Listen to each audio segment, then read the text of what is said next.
What's up, Extra Butter listeners? On today's episode, we are at the summer series finale, the summertime classics that were unintentional, literally all classics. We bring it to a wrap with Caddyshack, a 1980s sport comedy that also includes Chevy Chase. So we didn't try to do kids, Chevy. That's the way it worked out. We also had a weekend this past weekend with the boys out in Denver. A lot of us saw the F1 movie. We went and saw Metallica. We've got some gears to grind as always, and make sure you stick around to the end of the episode for a brand new wheel that's going to showcase the next series of 4. We'll get into that at the back end of the show. Find every episode on Spotify, YouTube, Apple Podcast, and Amazon Music, and make sure to go drop us a follow on Instagram, TikTok, and X, the Everything app. Everything happens on X. Looking forward to a great show. Critter, roll the tape. Extra butter on the corn for me. Extra butter. I hope they don't charge a fee. But it won't matter anyway. I got a good movie to play. I'm gonna ask my friends to stay extra butter for me. This is episode 12, and gentlemen, we just had a banger of a weekend out in Denver.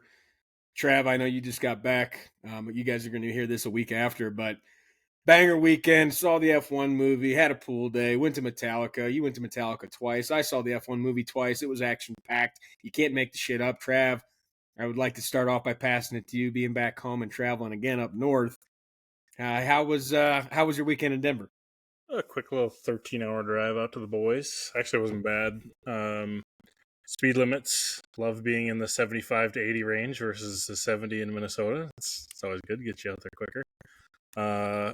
Got there. What time did we get there? 7? I think we got there 7 your time. Hung around at your place. After 13 hours of driving, went to the F1 movie at 10:30 Mountain, which is 11:30 Central. The boys were buzzing. We made her.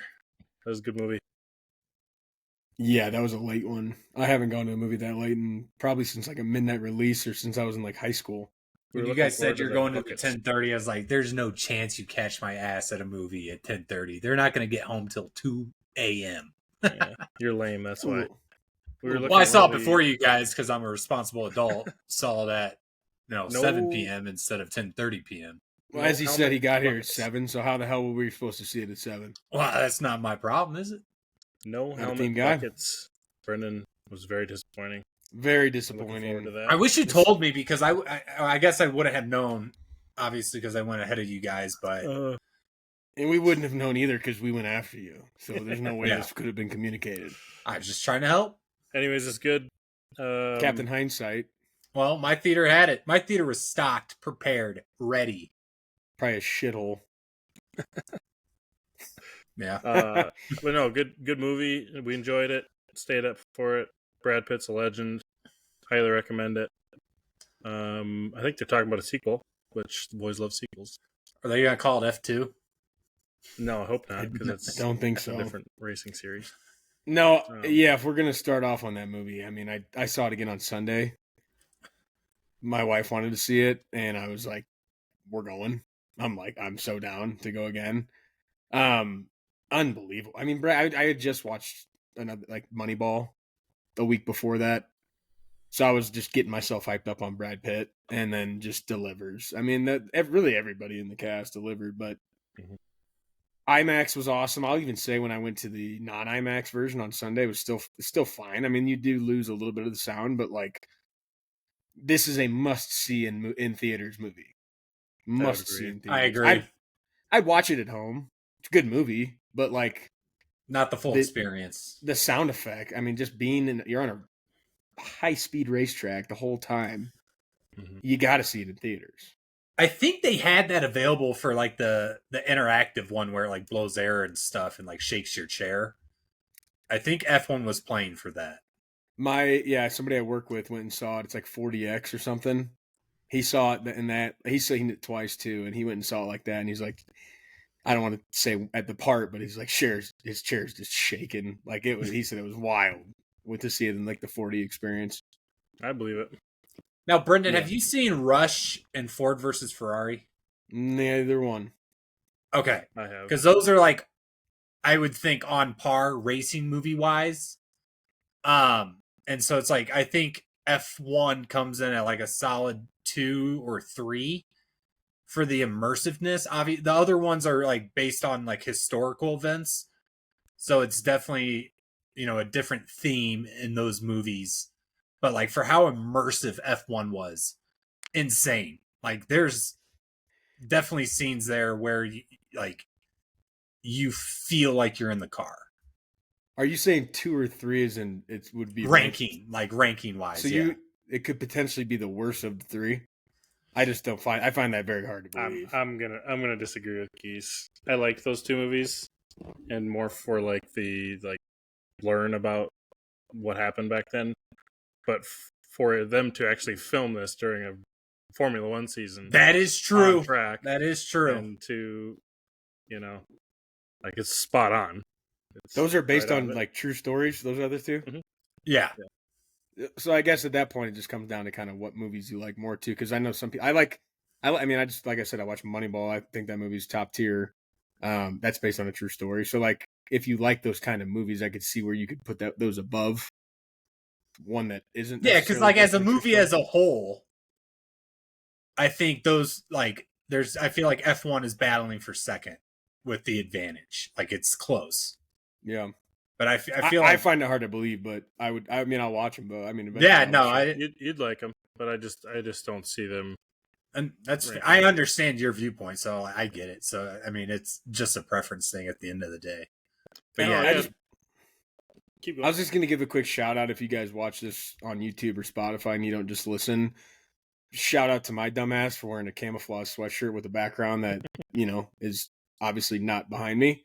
So if that bothers you, turn me down, turn me off if you have to. Go listen. Your camera's working overtime right now. just going to work. But anyway, yeah. Yeah, we got there Thursday, rolled into Friday. Friday was first concert day. We sat in the lower level, awesome seats, awesome experience. Brennan, talk to me about Ice Nine Kills. You guys dug it. I don't know how much I dug that. So I'll start with the fact that the last time you came out, we were at the same mall that we went to go get you like this time you went and got a driver. Last time we were there, just I don't even remember why. We got to get Hey Dudes. Well, I know, but we didn't go. I don't think we went there specifically for that. But no, we went to get shoes too. Yeah, so we go in last time you were out here to Hot Topic, which if you've ever seen our wardrobes, it's not like we're just rocking Hot Topic all the time, but they've got some good graphic tees in there. And the last time Trav was out here, we went and each got a Hot Topic tee, and then we go out to the mall again to get a driver, and we thought to ourselves, let's go snag a Metallica shirt because Hot Topic will probably have them. We kind of assumed they'd be sold out, maybe thinking like maybe Hot Topic's not the spot everybody's going to flock to go get a Metallica t-shirt. Sure enough, they were pretty much all sold out. So the 4 of us that were there, I know you had a Metallica shirt. We just decided to buy a band shirt, old school band, rock band shirt. So I think we ended up with I don't know what Brian had, something Pilot. I can't even remember. Silent something. I have no idea who that was.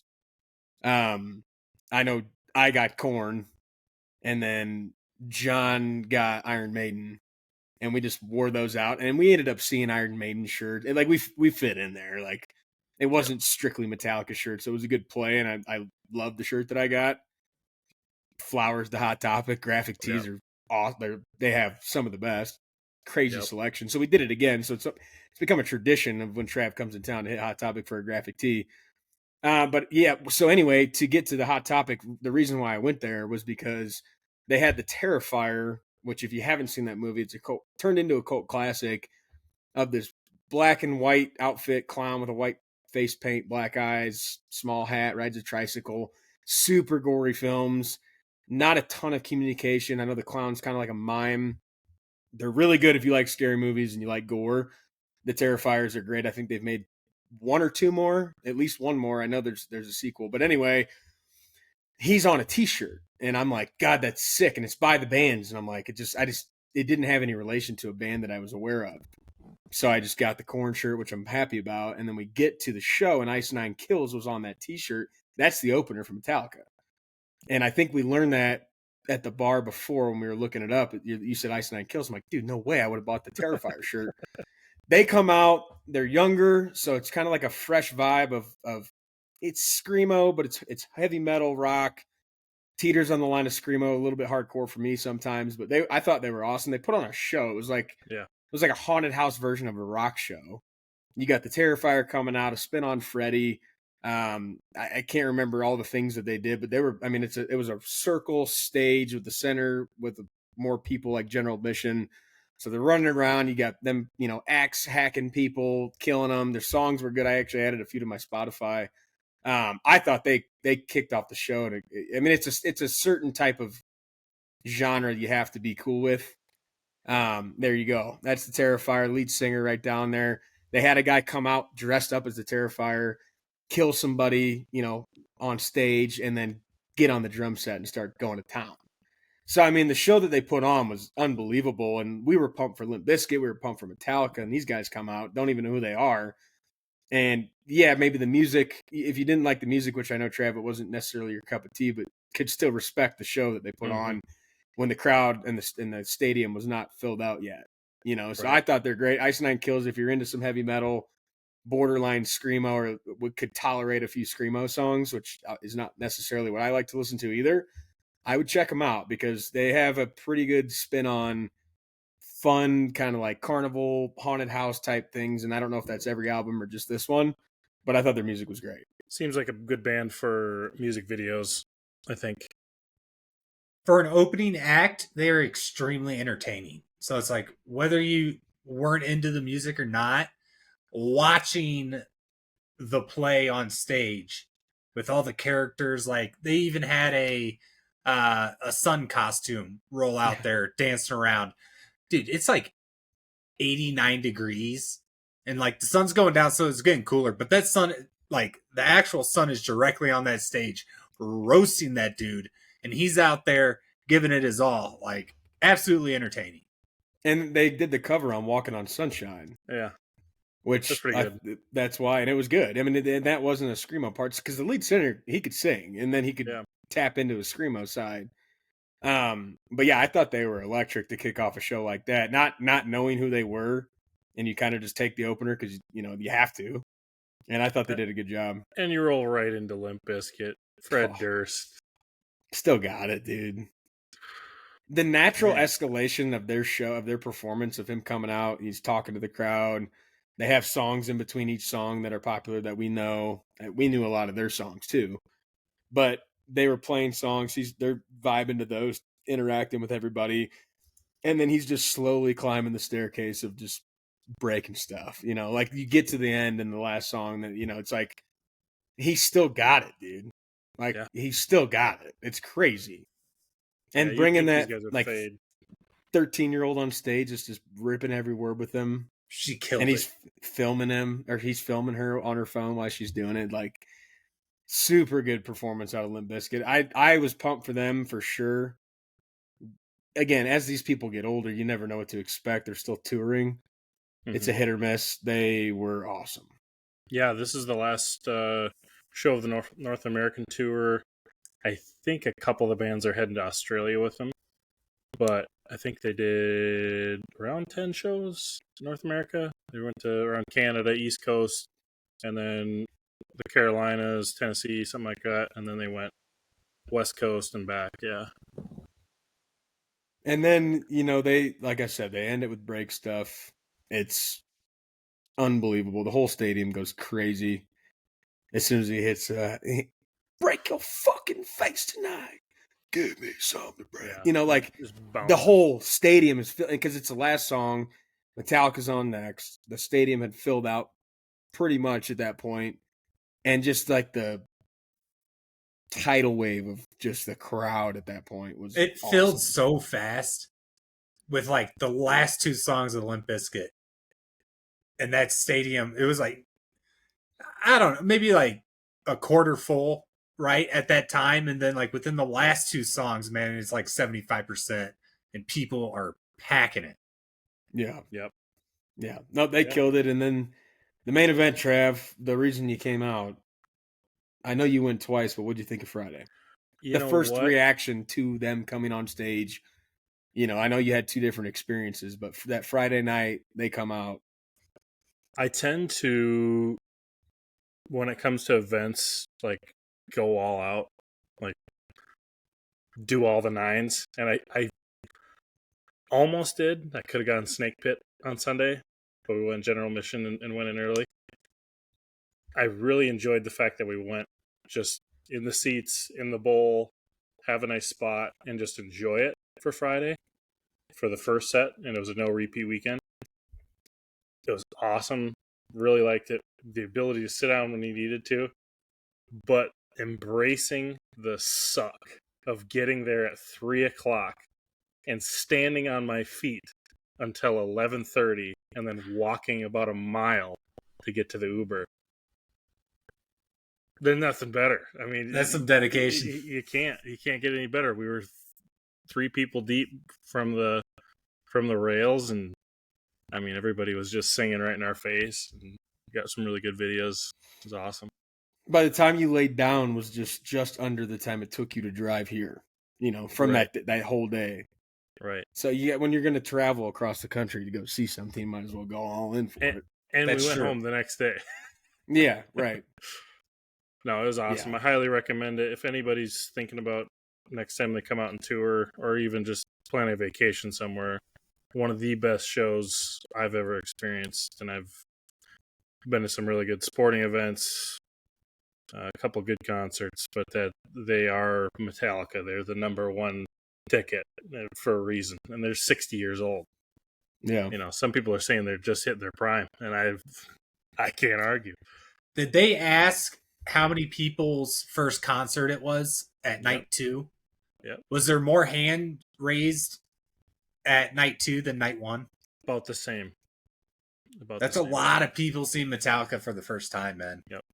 I was raising my hand. Technically, I shouldn't have. Oh, yeah. Cheater? Yeah. But unbelievable. Highly recommend it. It was a blast. Great weekend. Had a good pool day with the boys. Worth the drive out. Yeah. No, it was fun. It was fun. That was a lot of golf. Yeah. That was a lot of golf. That was like 8 hours of golfing. Well, that's your guys' own fault. We were out at the pool having a good old time, and you guys decided to We were ripping. golf Shots early. You saw the blister I got from playing the 4-on-4 match we did. If I would have been in there with you guys 3 hours prior, I would never played the match. Yeah. I couldn't even swing the club the last 3 holes. Yeah, I played at 10 the next day. Yeah. Not very good. No.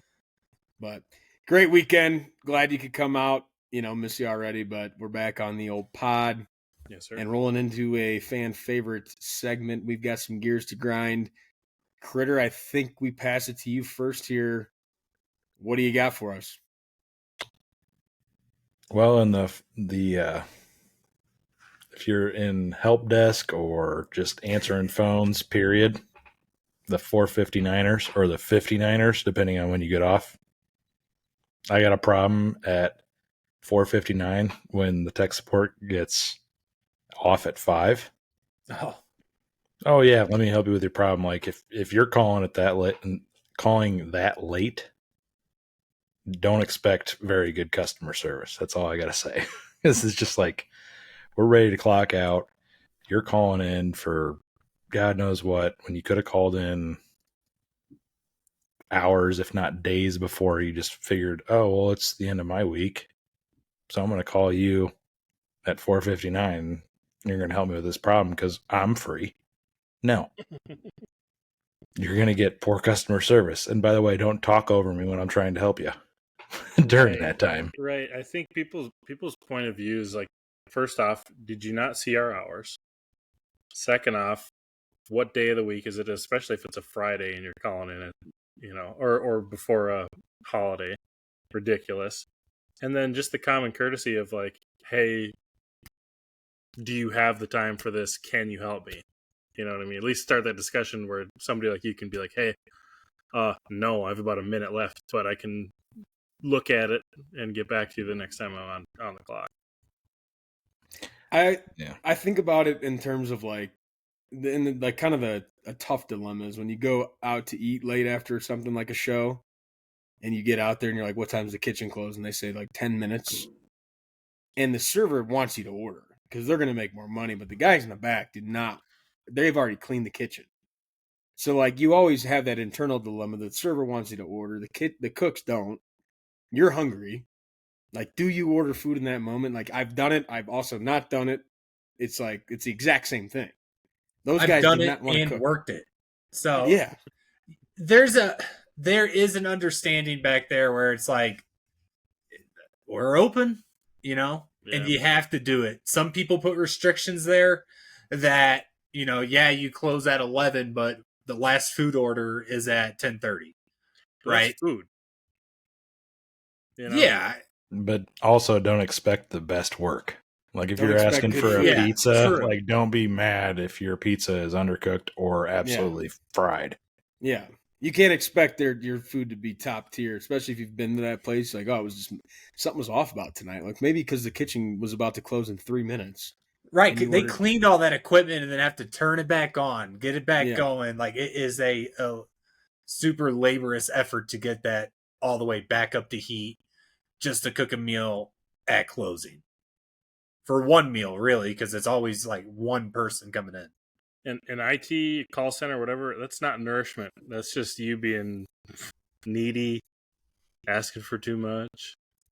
I feel like Well, that's they're- such a yeah. more headache-inducing role too, to where like you've been doing it all day, you're Mhm. cashed out, you're about to clock out, and then you get one, and it's not easy, and then you're spending another hour trying to help them out. Like, Yeah, my problem's not like, hey, my account's locked out. That's fine. Like that takes me 2-3 minutes.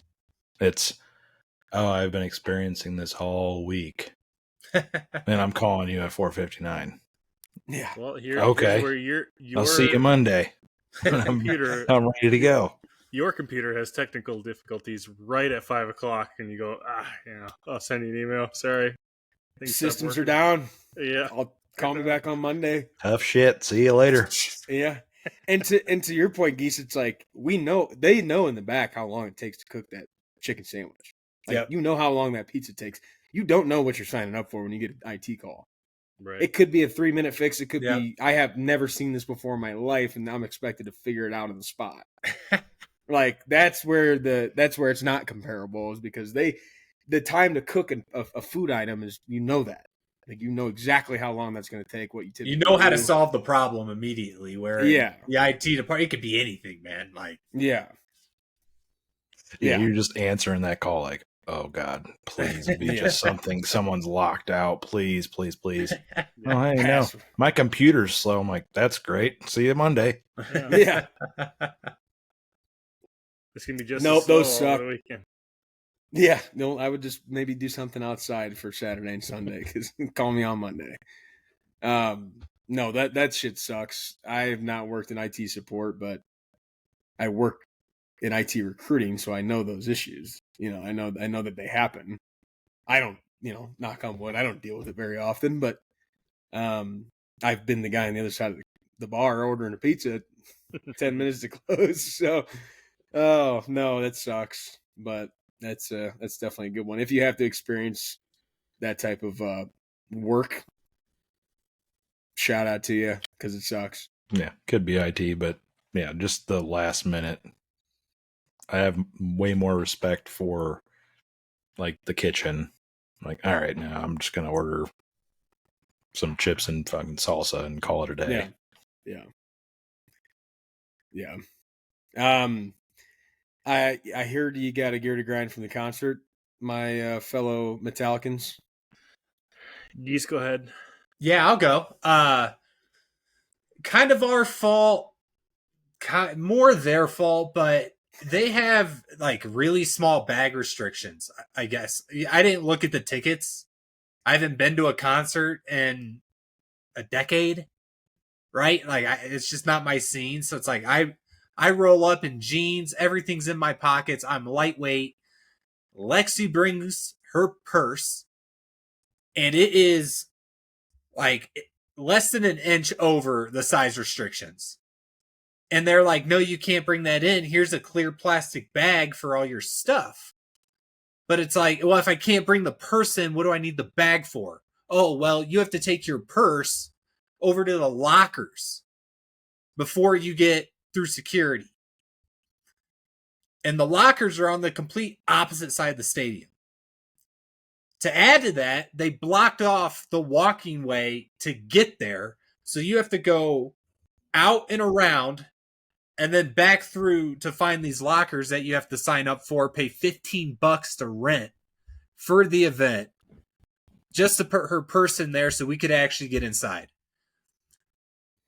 At the end of the day, I'm not mad about the size requirement. I'm pissed at how close it was for us. But don't block off the walkway. I'm fine walking over to gate 8, but the fact you make me leave the grounds of the stadium to walk all the way around is ridiculous. And mind you, this is an NFL stadium. It's not a Little League baseball stadium. You know, this is a massive building. Yeah, like, dude, it's a mile. I walked a mile to lock a purse into a fucking locker. And it's hot.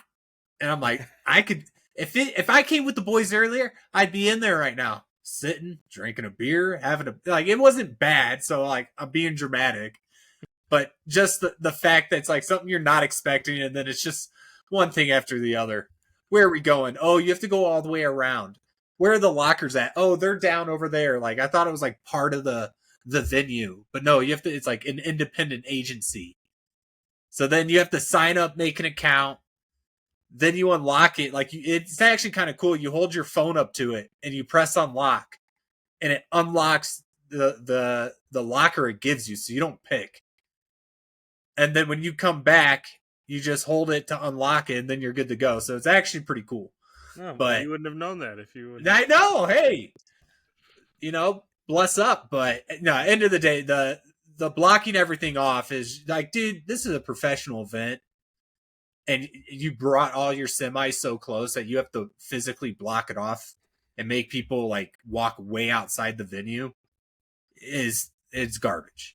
I would just like to say that it was not partially on them at all. I think it was 100% on you. Because when you said it's like half an inch, they say you give me an inch or take an inch, you give me a mile. Like, everybody would have been floodgates open. It was like this big.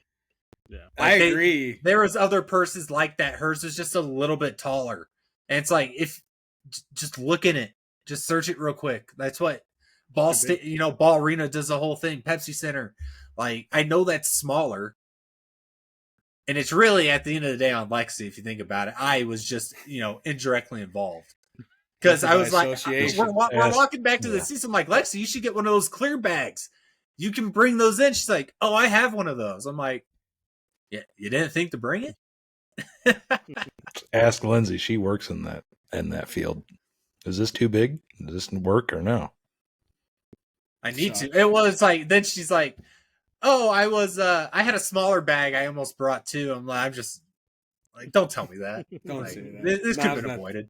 Time and place. Now it's not the time you for that. You guys did get in at a good time though, so it wasn't too bad. We got there early enough. We didn't miss too much. We got there before people started really, rolling in for the opener and everything. So overall, outside of that, we figured it out. Good deal. Yeah. No, it sucks, but as I've said before, leave the bag at home. The standard is the standard. Yeah, I brought bare minimum phone, wallet. Done. That's all you need.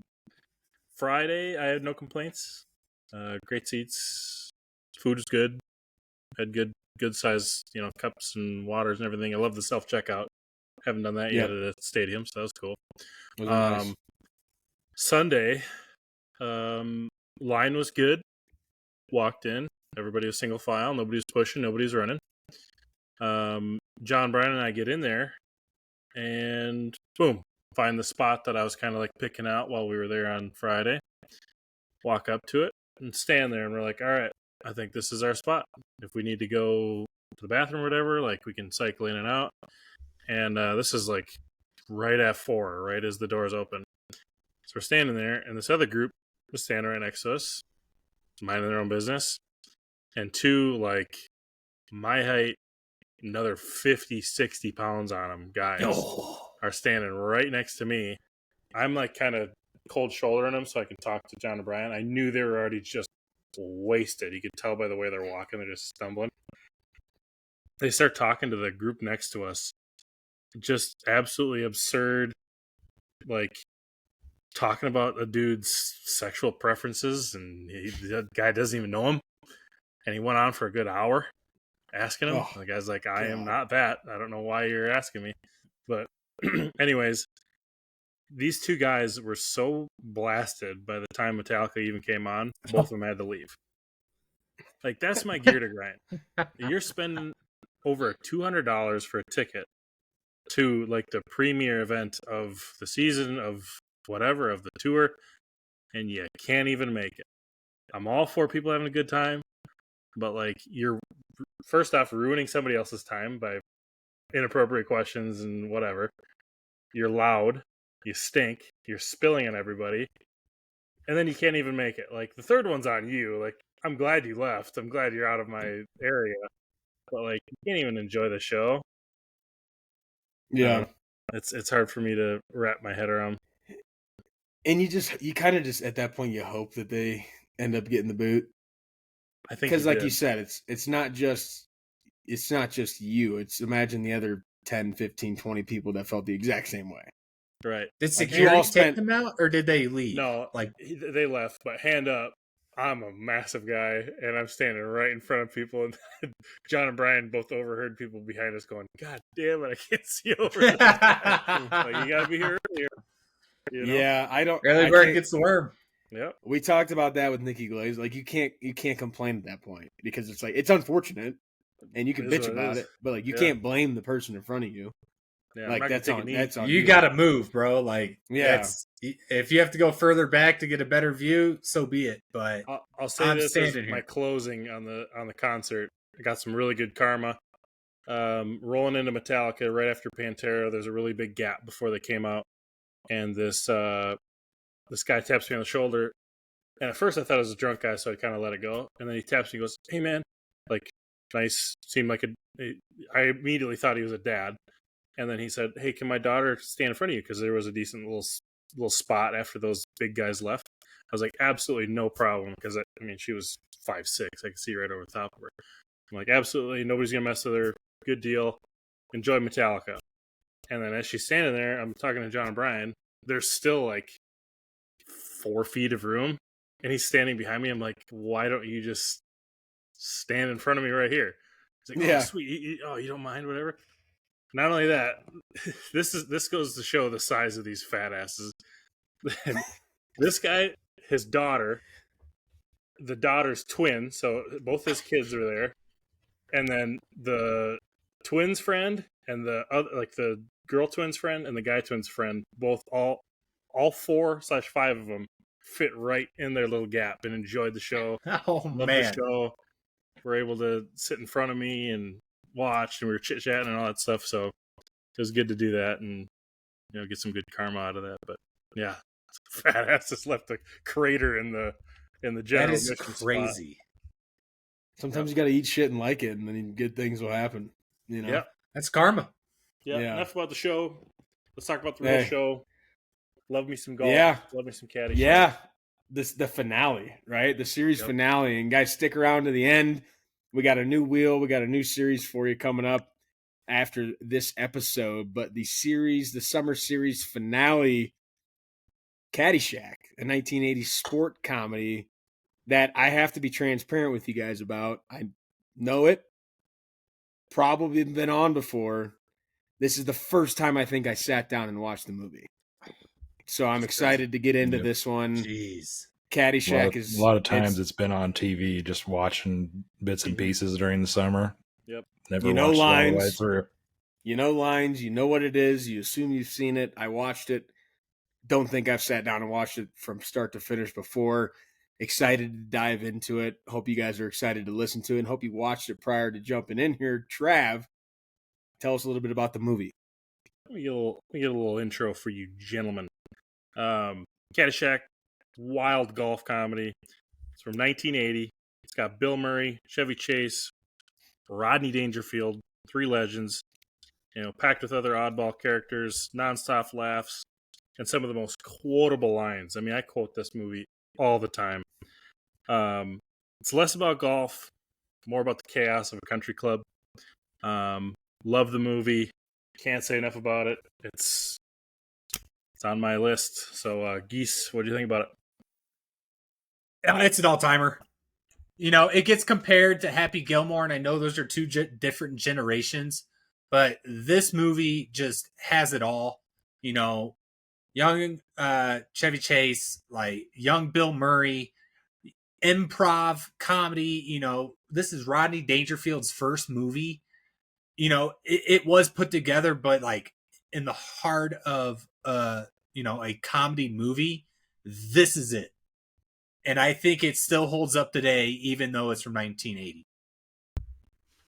I think that I'm glad you said the Happy Gilmore comparison, because there was definitely parts that I thought about that. And naturally, everything that works or that's good is you steal things from the past or steal things from other people. So I had noticed some comparisons there too. But like, not to jump right into it, I still, we still got some general talk, but the opening scene of this movie is one of the best just transition opening scenes of all time, in my opinion. I've seen a lot of movies. This one's from 50 years ago, and you get the music going, and not even, it's like slow music, sprinkler, and it just keeps going, and it's turning into the song. And the gopher's going, and it was just like, I paused it. Chelsea's about to leave for work. I'm like, pause, watch this intro. Like, tell me this is not one of the smoothest intros that you've ever seen in your life. And well, whatever, watching it, laughing, sees the little gopher hitting his little groove, like getting it. But like the intro, like the sprinkler into the song was like, it just, something about it, just, it hit home. It stood out. It was awesome. It's Kenny Loggins for you too. I mean, that the songs he makes for movies, he never misses. And we've gone away from those intros that are long, perfect setup for the movie, just a little hint of comedy in there. It makes you you're paying attention, and it doesn't really tie to everything for the movie, but it just sets the mood. It sets the tone for the whole movie. I don't know why they don't. It seems like new movies don't do that anymore. At least that's share worthy. I didn't even notice that. That's awesome. Oh yeah, look at that. Yeah, yeah. He's made some good ones for some pretty damn good movies. Yep. I mean, like, just incredible like literally incredible movies. And people will listen to those. Over the Top. I did not know he did the song for Over the Top. Well, and you'll just listen to those songs in your car. Like, it's not like you have to watch the movie. And I didn't even know, obviously, this song was Caddyshack. Yeah. You know what I mean? Like, that's like, I knew that song. I knew the other songs that he sang before I watched the movies too. Mm-hmm. So it's like, he makes them for these movies and people are banging them in their car. It's like, they're not just movie songs. These are good freaking tunes. Soundtrack that just fit great. Yeah. Unbelievable. But yeah, that was the beginning of this movie was, I mean, it's top tier stuff. I wrote down top tier stuff verbatim. That is top tier stuff, all caps. Yep. And it's not about CGI. It's not about any special effects. It's not about anything like that. It's just quality directing, quality film. And when you put this type of firepower of actors and comedians in there, it's over. I mean, they work so well together that it doesn't even seem like a movie. It seems like you're in a country club watching these guys just hash it out and having a good time and bullshitting with each other, Yeah, was the gopher a puppet? Animatronic, or how you ever say that. I butchered that, so I wouldn't have been able to say it either. So I'm glad you did, because we all animatronic. I think is the right word. So Geese, yeah, it sounded good. I think you're good. Lock it in, Trev. Lock it in. I think we're. Survey says. Bing. Ding. I think we're in your head of just things that you say never being right. That's fine. But you took the stab, and I think you got it. But I was wondering, I'm like, I don't think that's there's no way that's a puppet. No, it was actually fun fact is that they added all those scenes after the fact. So like Bill Murray's still acting and like they're doing those types of scenes, but adding in the puppet was all after like at the end of the filming and everything. Makes sense. Okay. Yeah. Yeah, no, opening scene incredible, and you kind of get into it. And I have a question. I don't know if we've talked about. I'm sure we've talked about it as a crew before. I don't know if we've talked about it on the pod, but like, what is it with this era and just massive families? Like, you get into the house and there's like 12, 15 people in there. That's how it was, man. Like that's what's crazy. It's like I feel like everyone during that time period was like expected to have 6 kids. Yeah, and boomers, nephews, nieces, other family members, grandmas, grandpas, in-laws, like just pile them on. Well, it's like they're boomers, right? But that name came after. So like that wasn't like they were gearing up to be baby boomers. That's what they ended up being, and that's why they're called that. So it's like, and I don't know if it has something to do with it. Like we've talked about before, there's not as much technology and there's not as much stuff to do. So you want your kids to have siblings for friends, and now it's like you have one kid they can just sit on an iPad and that's it. You don't got to worry about it. But like back then, dude, you got families of 6, 7, 8, 12, Brady Bunch, you name it. That scene reminded me of Home Alone every time I see it. Yeah, dude. Just like my first thought is, it just always is just it's old school. I mean, literally old school stuff is bigger families. And then you get introduced to the Bushwood Country Club, and that's where everything takes place. And I think Trav, the way that you phrase it is that it was a golf movie, but it was more so like these things. This is like probably, and I'm not a member of the country club, but this has to be exactly what happens at a country club. Well, especially back then, like it's I'm the doctor of the neighborhood, I shoot a 85 handicap and I've won this many club championships. That's the type of vibe that it used to be. Nowadays, I think people just golf for fun.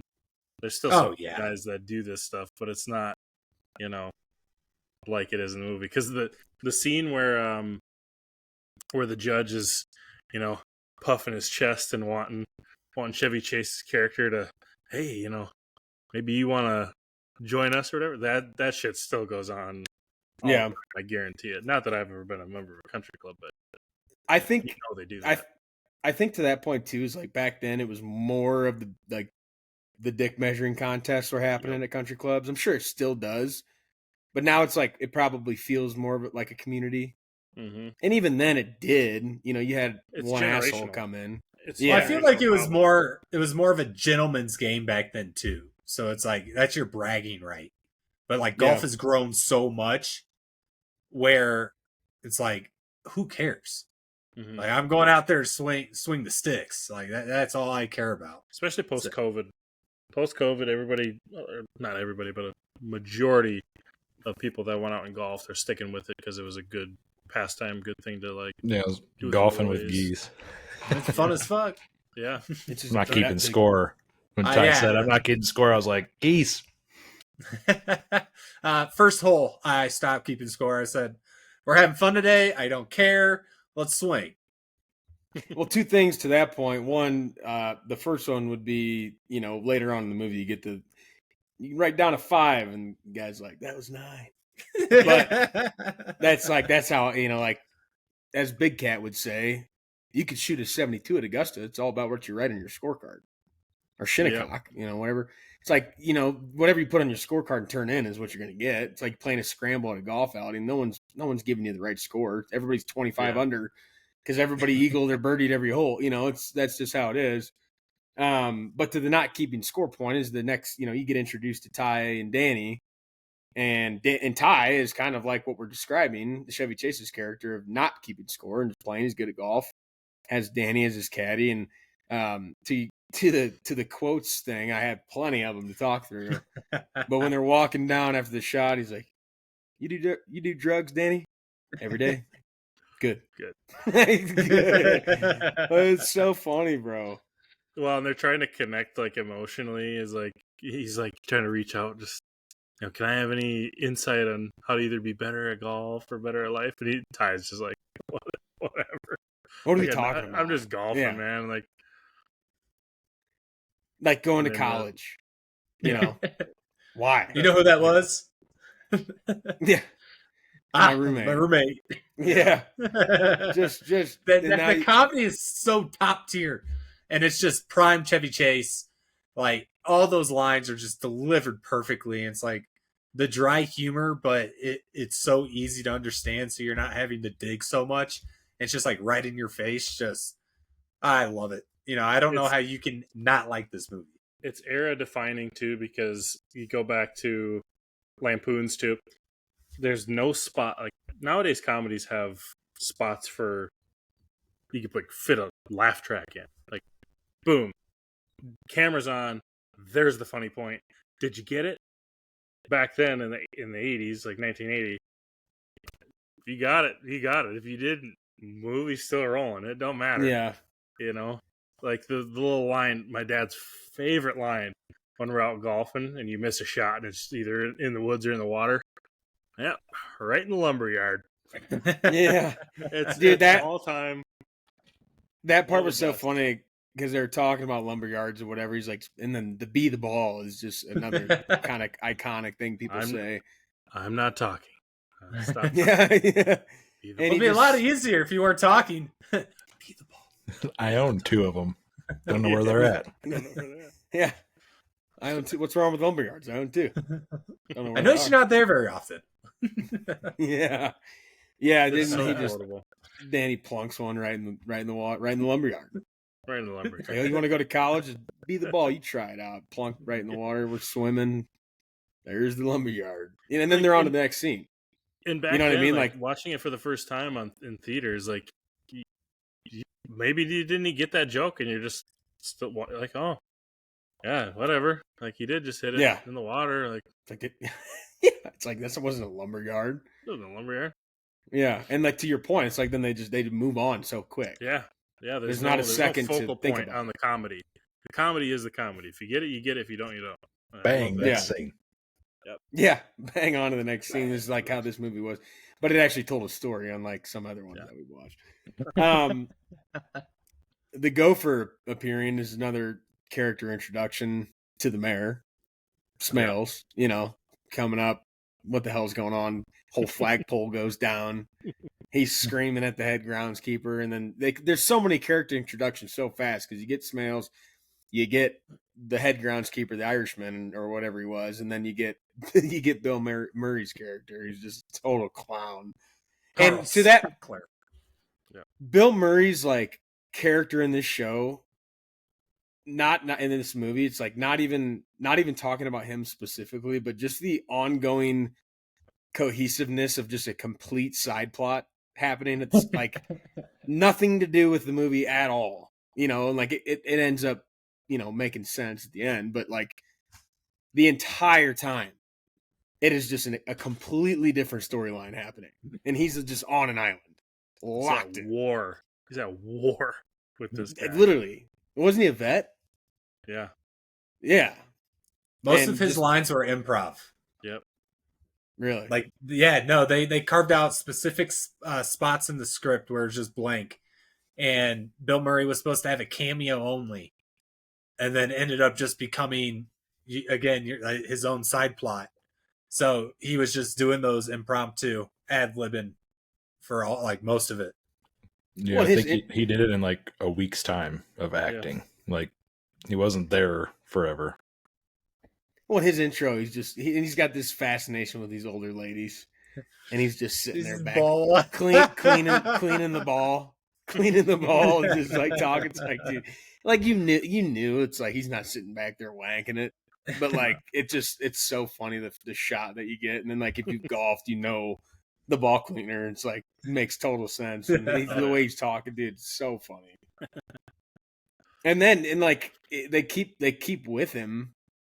And it cuts to something else, and it gets back to him, and he's like, that's when the head groundskeeper is telling him I told you to do this. We changing the greens, changing 13 or whatever. He's like, we're cutting that. I need you to kill every gopher on the course. And then you get a little bit of dialogue there, and then it goes back to him, and he's got the pitchfork in his hand, just in some kid's face, dude, just about the Dalai Lama, talking about the Dalai Lama, and his pitchfork at one point is like touching the kid's like throat. I've thrown that little line out to so many people, whether it's golfing or not. So it says to the llama, and nobody gets it, but it's good.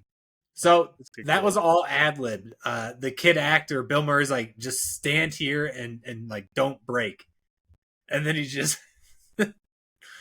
So I said to the llama, "Hey, The Lama. A little something for the effort, yeah." So you're gonna stiff me. And then the caddy crew is just a motley crew. oh Yeah. there's so Just many of them." And it had to be Just spot on. Like that is your caddies back in the day at a random country club. Like just a bunch of young kids looking for Summer something to job. do. Yeah. Yeah. No golf Just carts. a total like in that the introduction to the asshole kid that's with the old couple. Mhm. Can't find their balls. He can't see the green. Oh.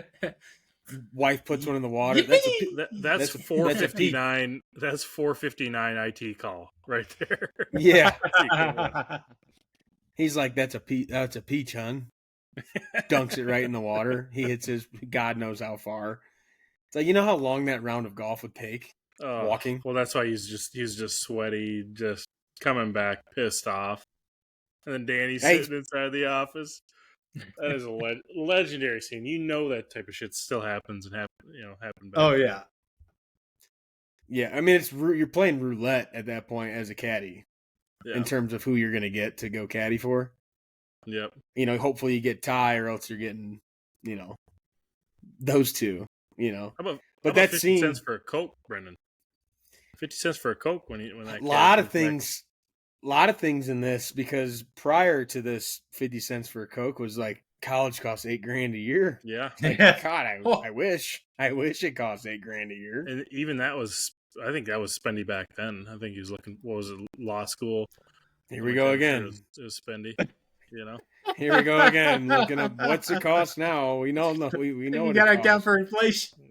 Yeah, no, it costs a lot. I guess we can say that it costs a Yeah. lot. We don't need to look it up. 50 cents for a Coke. The fact that it was a quarter, and I don't know, who the hell was the head of the caddies? Was he like was he Lou? just the head of the caddies? Yeah, Lou. Yeah, he was like the guy who does like all the scheduling. Is working It's behind kind of the like a front desk. manager. Yeah. Like if you Yeah. went to go, play 9 and pay to, go get your cart and everything, he would be that guy. There's It's a name just- for it in golf. Manager. Well, No. his ass was in the jackpot. Like they're losing money. And that's why Coke's 50 cents. and it's like Danny being an asshole behind the cage, and then Lou comes back and he's like, "I'm taking over. Get the hell out of here." And then you're just going to war. yeah. Like, you just talked all this 'Cause shit behind. They didn't fuck around back then either. So it's like No. that's what you would expect. Talking all that shit behind a closed door with a gate. And in you front, can't ain't get getting to no Coke. And then he drinks it. He didn't pay for it. him. Yeah. I was thinking about. I thought Lou was gonna say something about that Coke when he got back, and he didn't. But he starts drinking it. There's too much chaos for anybody to pay that much attention to what's going on in that place. No. Zoo. And they went outside and they squared up. Mm-hmm. And then the guy comes off the top Ched and just takes Tony's him out. brother just drops on him like a drop bear. Came Like a after drop him. bear. What the hell's a drop bear? It's like a koala. Okay. I was thinking more like like a Royal Rumble coming off the top turnbuckle, but a drop bear's that works too. Typing. All right. I'm just saying, it's a A bear that it's drops. like a koala that drops on top of you. It's It's folklore. Brendan, that one. Yeah. I that's mean, true. dog, If I just say koala. That's all you had to do. a drop bear Well, it's came a down myth. like a drop Australian myth. Yeah. bear. They don't exist. But We need to start making our own shit up, Brendan. It's real. Yeah. It's a myth, actually. It's literally a myth. Yeah. Drop I know, bears are but a the popular term is real. Australian folklore myth used legitimately to is prank not tourists. They pranked you. If you were in Australia, they pranked your ass. I wasn't. It's like the fairy. But- It's like the tooth fairy. It's also real. That is real. Yeah, not folklore, not a myth. Anyways, he drop bears on him. Drop bears. Oh god. Yeah. So some stuffed animal gets plummeted out of a tree as a drop bear to prank tourists. Yeah. Yeah. Anyway, he jumps off the top shelf, takes him out. Lou comes out. All hell's breaking loose. They break the gumball machine. All the kids freaking swarm to these gumballs like it's No one gold cared about the coins. fight. Like it's No, it's like it's Treasure. gold coins and money. It's like, dude, they're gumballs. What are you gonna do? They threw picks out after the concert at Metallica, and a bunch of them hit the floor, and it reminded me exactly of that. Just kids just scurrying on the floor for gumballs and picks. Yeah, Nasty. it was bad. Nasty. But Just then he's throwing them things in their mouth. And this is He's my work- all-time favorite scene right here.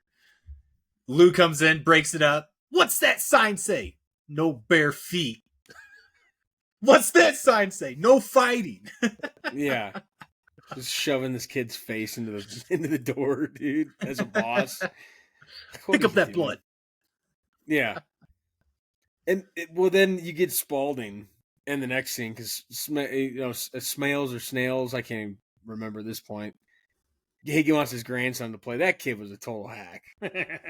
He's like, I was going to play tennis I as wanna a play warrior tennis, golf. Grandpa. I got asthma. How is asthma an excuse to play golf over tennis? I'll give you asthma. Well, it's like asthma and tennis seems like it'd be way more diabolical than Yeah. golf. Oh yeah. I had I asthma growing agree. up. I agree. Yeah. Just asking for it. Yeah, like what are we talking about? But that kid was a total hack the whole time. Everything he did was stupid. Yep. Did an okay job, but Yeah, the scene where he's walking into the clubhouse, guy's just playing cards, playing Go Fish. He asks the main dude, "Yeah, there's a brown Audi in my parking spot. I'm gonna have a towed." And the dude that's getting this on is like, yeah. "Oh, shit, I gotta go." In his towel, dude. Just starts sprinting out there. Oh yeah. Oh man, that reminds me of college of our AD's parking spot. When people would park it, and he'd just park his car like an inch behind it. Like Yeah. I'm gonna find There you out go. whose car this is because Yeah, you could. it ain't leaving. He ain't leaving. Nope. The hat scene. Next, you get kind of an intro to two pretty big characters in the movie. Lacey, who I will say, when we watch these old school movies, you know, you can identify who the hottie is and whatnot. It's like different era, different styles. Lacey, on the other hand, smoke show. Ooh. Like, and then you get Al. Who Al? I am indifferent about Al. I think I'm up in the air on Al. I liked him. I hated him. He's a jerk off. He's funny. Like, there's a lot of things I was back and forth on Al, but Al was the big dick swinging guy that wasn't a member of the country club He's just with there his with his rainbow. buddies. Yeah, his buddy Mr. Wang. Yeah. Wait. Well, I think he's buddies with the guys that were playing cards in the clubhouse. I think he's I think buddies that's what with it was. Was he buddies with the bishop? No. No. Bishop was playing with the judge. I think he's buddies with those guys that were playing cards in the clubhouse. I think that's what Okay. it was. Yeah, I think you're right. Comes And he up to shake buys- their hands. Yeah, hey, whatever. Yeah, he buys everything for Wang. Oh, He yeah. needs the whole schmear. One of Hats, those, gloves, 2, 3, tees. 6 Shoes, piece. the pants, the shirts. Yeah, guy had unlimited money, Monopoly money. Oh yeah. And he's like, who the hell would wear this hat? And then the judge has got it on. Takes Oh. it off. Looks good on you though. Whoever wears this Yeah. hat, looks like they get a free bowl of soup. Yeah, buy this hat. Looks good on you. Judge has got it on. Wasn't bad. I mean, Judge didn't look bad in it. Decent hat, but you can't wear that at that point. though. No. No. You can't. No. Not No, that he- guy. He just roasted you. That guy comes in doing that, and then you get a free bowl of soup to buy this Yeah, hat. You he's can't cooked. wear that out there. He's You cooked. can't. Not if you're somebody. You know, No. you can't have that thing on. They get to the tee box, and of course, Al's right behind him. Reminds me of 100 you. Reminds me of you at the simulator. They had to be. Well, this whole Yeah. movie kind of had that atmosphere Yeah. to it. Well, it's just so relatable, right? Like, Yeah. Judge is going up there to swing, and it's a 1, a 2, a 3, reset, Yeah. a 4, a 5. Bro, just take your practice swing, hit the ball. Come on. When you play That behind a Brendan to group get like him that, practice swing, he just fucking came up there. Was like, "Hey, how's it going?" Just started talking shit Yeah. in the middle of everybody's backswing. I had a couple of adult beverages that day. But like you still do that today. You get to Oh, a course, you're playing behind somebody. You don't say it to them, but you're like, Jesus, man, like we're playing behind these guys all day. Yep. But Al's $100. You slice this one in the woods. I never slice. Boom, slice it right. Crushes it I right in the woods. never slice. Like, the delivery of his rebuttals are just so, like, on point because of how serious he takes it. And then, the level, just the level of comedy too, the layers of it. If you're paying attention, he was just getting on his grandson for swearing and having shit shots. He's like, "Hey, shut up!" And the second he slices, he's just swearing and cussing and screaming at the top of his lungs. Oh, He hit him in the nuts too. Just the Oh, most half-ass fork call ever. Fork, yeah. right? Should have yelled too. Should have yelled too. Yeah, He should have yelled too. Oh, and then Smales he's kicking his ball out, don't count that. Don't count that. Just, it's, if you're with friends, I guess, but for being a country club and taking it serious, like, he's always marking his score down, like, you cheapskate. yeah, they're all shooting for the course record every time, the club record. Yep. Like at did a you country say club. cheap steak? He did. I let that one go because he got a word Cheapsteak. right earlier. Just wanted to make sure. I just wanted to make sure. Cheap steak. Cheap steak. Yeah, everybody knows that word. Everybody knows that one. Cheap steak. He's got nothing. But this is kind of where my dilemma comes in too, is because at this point I'd written down Rainbow Guy's a dog because like Al's got the rainbow shit. His golf bag, by the way, Oh, just an elite golf bag. really? Clubs come up. We got Draft Bud in there. We got TV. We got music Speaker. going. I mean, just a freaking stereo system built into that. What, do you got rocks in the bottom of this thing? Well, Not the little that. kid's trying to carry it first. It's like, Yeah. sure you don't, I got it. Getting swung around by it like it's massive. Now, he doesn't have rocks. He has pretty much every other tool you could possibly have in a golf bag, though. The draft beer, Especially that was 1980, that technology would have been huge. Like, half that bag is weight. awesome. You're not getting a keg in there. There's no. I mean, maybe like a small keg. I don't know. I guess, like, they got the tools now. He was a man ahead of his time. The size of that bag, you could definitely fit like a half keg or a quarter keg in the middle of that thing at the bottom. You wouldn't be able to do it. You'd be able to Cooler do behind like me. what? Half keg is big, isn't it? That's how A it quarter goes. a quarter keg though is kind of like a straight cylinder. Yeah.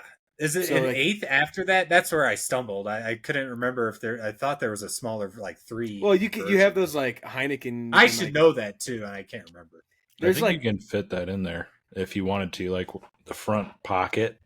If you cut out, essentially, you'd have to completely rig your bag to cut out where the tee pocket is and the balls pocket is, and just slap a keg in there. It would fit. I I've seen saw some it on people Instagram put- the other day. Yeah, they put the big glass jars or whatever little thing in there and cut a hole in there.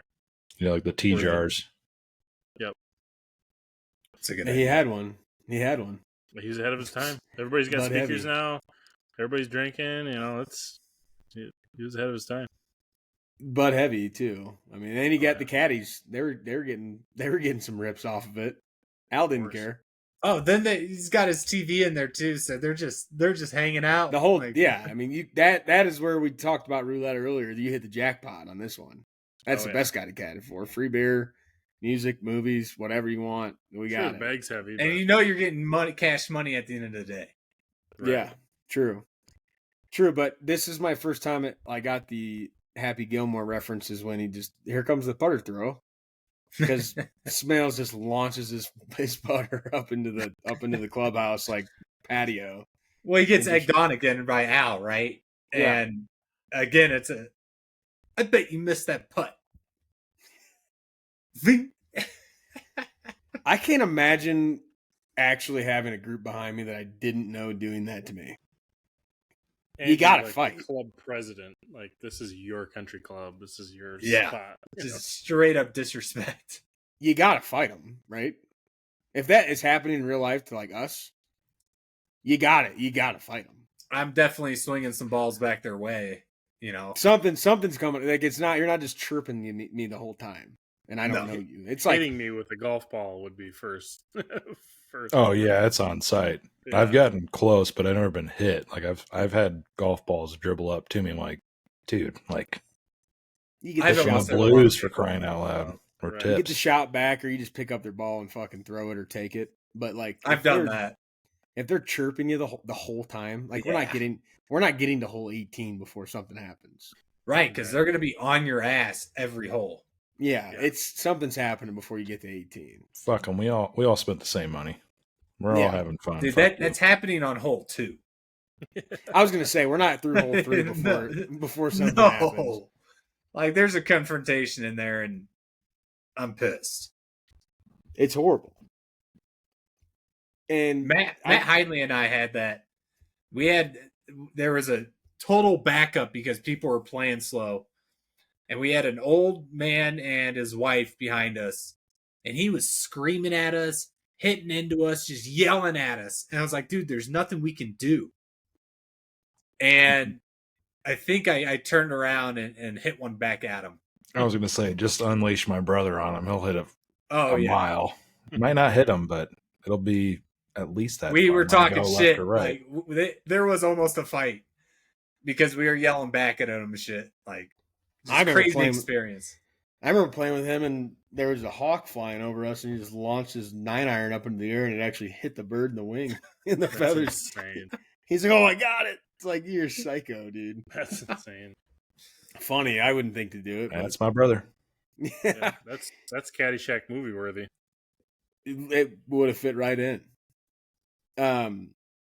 But anyway, you get to the fact that Danny Noonan, and this Maggie girl who's running the concessions got a thing going on, and she's trying to convince him to serve. That night, I can't do it. That's easy. You fill up the water. You bring him butter when it's gone. Pick up a fork if it drops. And Lacey, the hottie of the movie, her stack of butter was through the roof. Like he's just blinded by her, and just there's like, I mean, had it been 30 Extra butter. Yeah, Extra butter. he was hooking her up with the extra butter because she had about 35 cubes. Just I think I'm okay on butter for now. That part, I don't know why, but it got me. Like, just he's given butter on the plate prior to that, where that was gone, and it gets to her, and it's just like 35. Just, how are you, Lacey? You need some more butter? Well, she should. But I thought that was pretty funny. And then our guy Al in the same scene rips ass. Yeah, did somebody step on a duck? It'll get you every time. That's why rewatching these movies, it doesn't matter. Like, I've watched this 5, 6, 7, 8, 9, 10 times maybe over the length of my life, and I'll laugh every time. Even when you're expecting it, like, Yeah, I know that's exactly what you're saying, but you know it's coming and it still hits. hmm Did you guys notice when Danny was bringing out the tray of waters and Maggie's pissed at him because obviously he's like mesmerized by Lacey, and she's pouring the waters in the cup, and like one of them's full, one of them's got like a quarter, like they're nowhere near consistent in terms of the water cups. I have never noticed that. Dude, Oh, it's Lord. not That even is so funny. it's not even close. Like there's like 9 cups of water, glasses of water on here, and like 2 of them are like they're gonna spill as he's walking, and like a couple of them are a splash of water, not even close to being full waters. Sounds had to about had to right. point that out.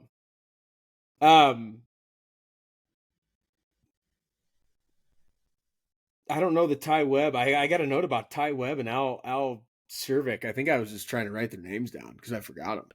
Yeah, the tricky names in this movie. There's too many people Yeah. for somebody who hasn't seen it. I mean, if you've watched it, Yeah, there's a you lot you of don't need to characters. know all their names. You go by character kind of instead of actual name in your head. Yeah, you don't talk about them. I know. I try to keep a good track of the names of like what who they are and what, but like Ty Webb and Al took me a while. And I also thought about Chevy Chase just in general as an actor, and I've really only watched him in the vacation movies. Mm-hmm. Seeing him in this one was cool. He had to have just been a ladies' man back then, right? Because he's playing the same character. He's getting the chick, or he's chasing the chick. He's like always. He's just always. They always involved get in doing that. naked, like He's just always the guy, and I'm like, I bet back in the day, like people had to love this guy. I mean, obviously he's popular, but Mads and I are like 3/4 of the way through the Saturday Night movie on Netflix, talking about the first showing of Saturday Night Live with Lorne Michaels, and the guy who plays Chevy Chase in that show does a really good job of like, he was kind of a prick, but like funny and likable, and definitely a ladies' man, like constantly talking to the different chicks in the studio or whatever. So I think you're spot on to the fact that he just was the guy. Like you talk about, and this isn't comedy nowadays, but like Pedro Pascal's, the people that are in every movie because they want, like, boom, that's the face of movies right now. He was that guy for quite some time. Well, I wonder when he started, because like I said, I've only seen the vacations, and then this one was newer to me. But like he is the ladies' man in these movies every time, or like even when he's the family man, he's looking for the hottie. Right. And I just was thinking about all the vacation movies again with this one, is like he was playing that role, like different plot, but he's still in the same role of like he is that guy, Yep. And it was working again for him. Now he's still kind of. Go ahead. He just still has a little bit of the Clark Griswold vibe of like you get to his house later on. His house is a mess, and he's like trying to pull he's pulling a fast one and pouring the water and stuff. It's like he still has that same kind of just whatever word I'm looking for about him. The mannerisms, it's like that mannerisms. I would say, that's a good one. Like he was still he's still that guy, and I'd be curious to see a movie if he ever was not that way, or played a different role. Yeah, his sketch comedy with what do you call it? Saturday Night Live, I think, played into his acting roles for sure. Yeah, I think Caddyshack was damn near the first one, because all the other ones, the biggest ones. Yeah, he was a dog. I literally wrote that. Yeah, just like TV series, shorts. That was like the first movie. Maybe I don't know what Oh Heavenly Dog is, but yeah, I mean, we could definitely dive into some Chevy Chases, because I haven't seen one I don't like. Mm-hmm. He's always good.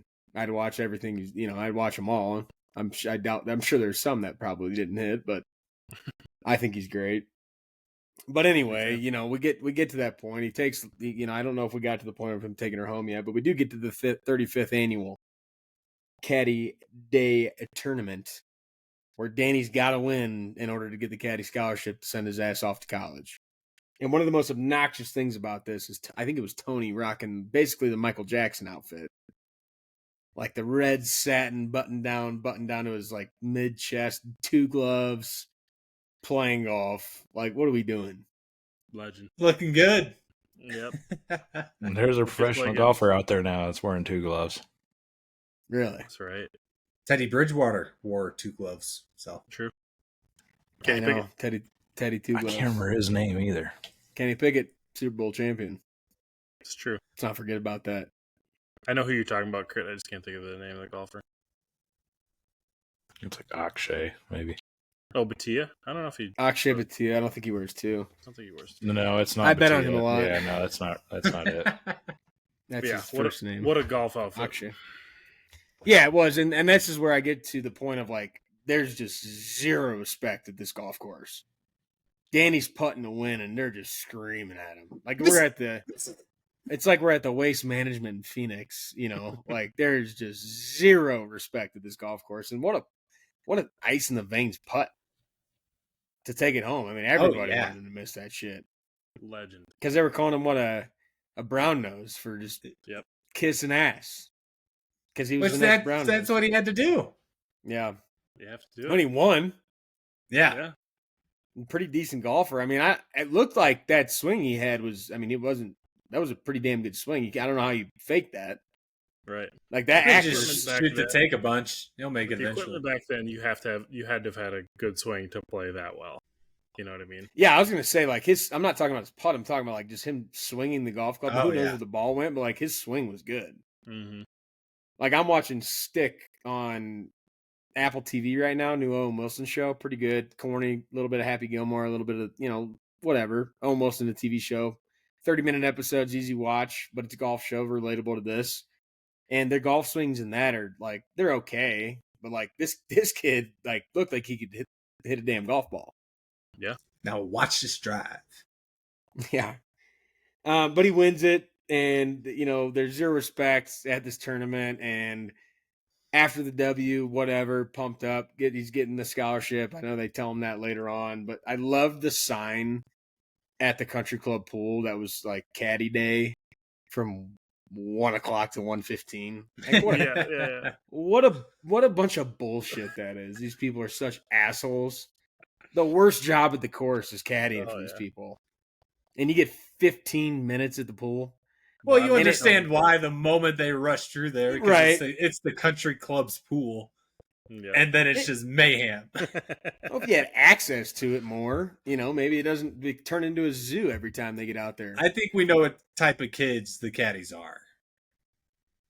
As evidence, yeah, I think we could probably relate a little bit. Yeah. Yeah. 15 minutes is probably too much for those kids. I mean, we saw it. Like 15 minutes was too much. I doubt they got there. I mean, the scene itself wasn't 15 minutes. No. So was what happened 15 minutes? Probably not, because they just caused havoc. And they pushed the guy, the lifeguard. Like, what a hazard that is. Just pushing the whole goddamn lifeguard thing. It's crazy because that's like that time period again is just like no one's gonna do shit about that. Yeah, it's just chaos. No, organized chaos. They're just and like when a mob. A classic part of that scene is when Lacey walks in and you got like the bigger guys just doing the classic like stomach tuck, trying to bring the gut in a little bit. I think it's over there. You got like the rib cage. There's no abs. It's just flab down there. Yeah. But like, it's like when you do the like, what's up, guys? Yeah. Been working out. It's like the classic stomach tuck is great. Lacey's got all the eyes on her per usual. And Danny and Maggie just banged at her house. Tony's trying to jump and look through the window. Weirdo. Yeah. Comes up talking to them, puts his eyes on her, and then thinks he's hot shit and gets over there. And I mean, to his credit, kind of got his in with her. Oh, yeah. Suntan lotion on. I mean, like, what a dive, though. Like, that whole scene is just start your strut, get up on the diving board, and you just nail that shit. And then everyone gets out of your way as you swim the length of the pool. Like, that's hot shit. Great directing, great producing, easy enough acting when you look like that. And you got a bunch of little kids running around, basically teenagers. This can't be the only movie that had a Baby Ruth in the pool. Like, I feel like I'd seen that scene before without having watched this movie. And I don't know where else it's been. God, you mention it, it sounds familiar. I don't know. And the editing on that Baby Ruth bar, they made it look like a turd. Like, that did not look like a Baby Ruth bar when it was floating around in the pool. Oh, you've seen a lot of Baby Ruth bars floating around in a pool? No, but I've seen a lot of Baby Ruth bars, and I've seen a lot of turds. Yeah, but you don't know how chemical water interacts with chocolate. So that's the only one, Crit? Yep. Really? Maybe it's just like something that's carried on that you know it, but you don't know where it's from, Because that thing looked like just a log in there. It looked like a turd. And then they swore, and then your boys, my boy, Spalding, swimming up to it. Oh, the music. We Duty. always talk music, and this movie is full of it. The whole Jaws theme Yeah. with this thing, and the camera positioning, just all time. Well, yeah, and I didn't mention it earlier. I'm glad you bring it back up. But like prior, when they were in the dinner dining room and the Boogie Wonderland comes on, another banger. Every part of this movie Great in terms soundtrack. of music was Yeah. all over it, you know. But yeah, the duty, they kept calling it a duty. I haven't heard somebody call a turd a duty in a Duty. long time. I don't think anybody says a kid would duty say. anymore. But it's almost like when someone hits you with the double duty. Like I can't think of a sentence that you would need it in, but like people will say something like that's your duty, you know, duty, whatever it is, like duty. It's like you just said, or even if you say it once, I'm like you just said duty. Oh yeah. You know, that's the only time it really comes up anymore. But calling it a shit a duty now is like, who says that? I still laugh when they say but. And I'm like, oh. It's not one that gets me.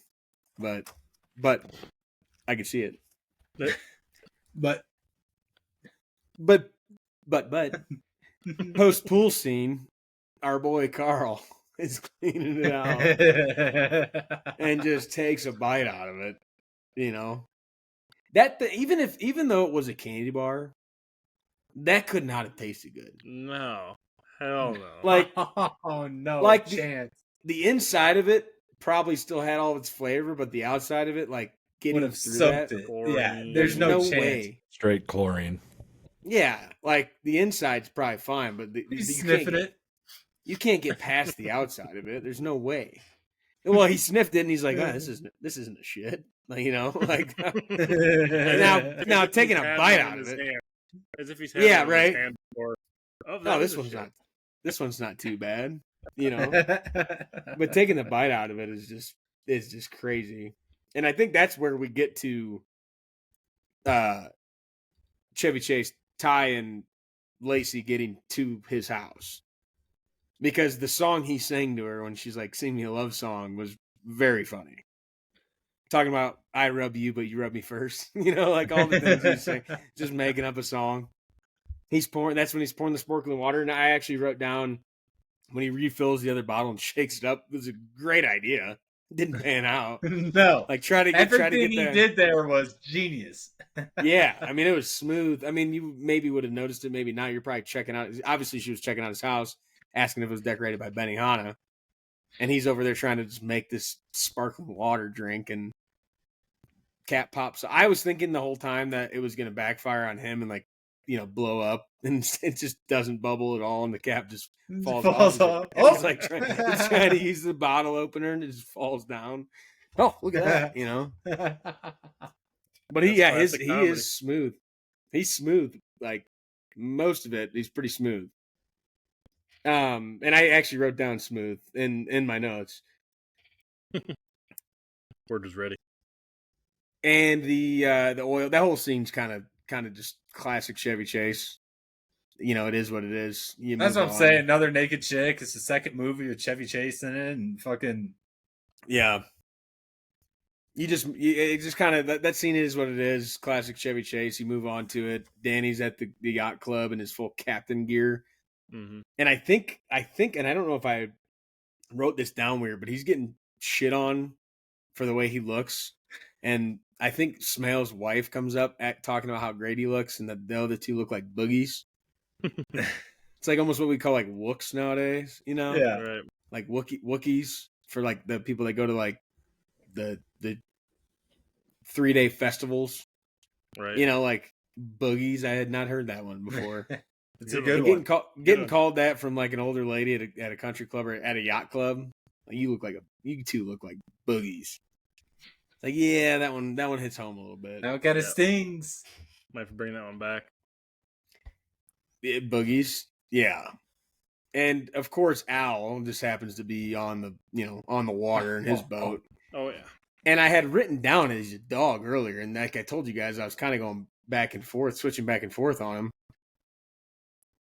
I wrote down here that he was a total jerk off. Oh yeah, He's going the opposite direction Boats are going. One guy's boat the fishing boat gets split in half. Jet skiers are flying all over the place. He ends up dropping an anchor on Smales' boat. Like, that guy'd be in prison. Yeah. Oh yeah. Well, he's Like, just without like a the doubt. perfect antagonist of a character, and he is just there to cause chaos. Geesey got Every that one scene right, he's by the in. way. Antagonist, Well- great word. That's a good one. That's a good one. Yeah. Yeah, But, no, like, dude, he'd be in he's a perfect prison. prick, perfect asshole, but having a good time. And there's parts where you're like, he's kind of right. You know, the judge is also kind of a dick. You know. Yeah. Well, the whole thing is that you're the yacht club, like you're thinking it is gonna be Al's boat, and then it's just this little dinghy there, and he's like doing this whole ceremony, and it's just so over the top, and Danny's just like, "Get me the fuck out of here, man." and then I could not get my mind off of prison. Like, there's no way you do that and walk away scot-free. There's no way. No chance. Right? I And mean, the there's guy's no a way. judge. The guy's a judge, Yeah. like your cook. Yeah. Well, I don't know if he'd be able to handle his case or not, but I think he would.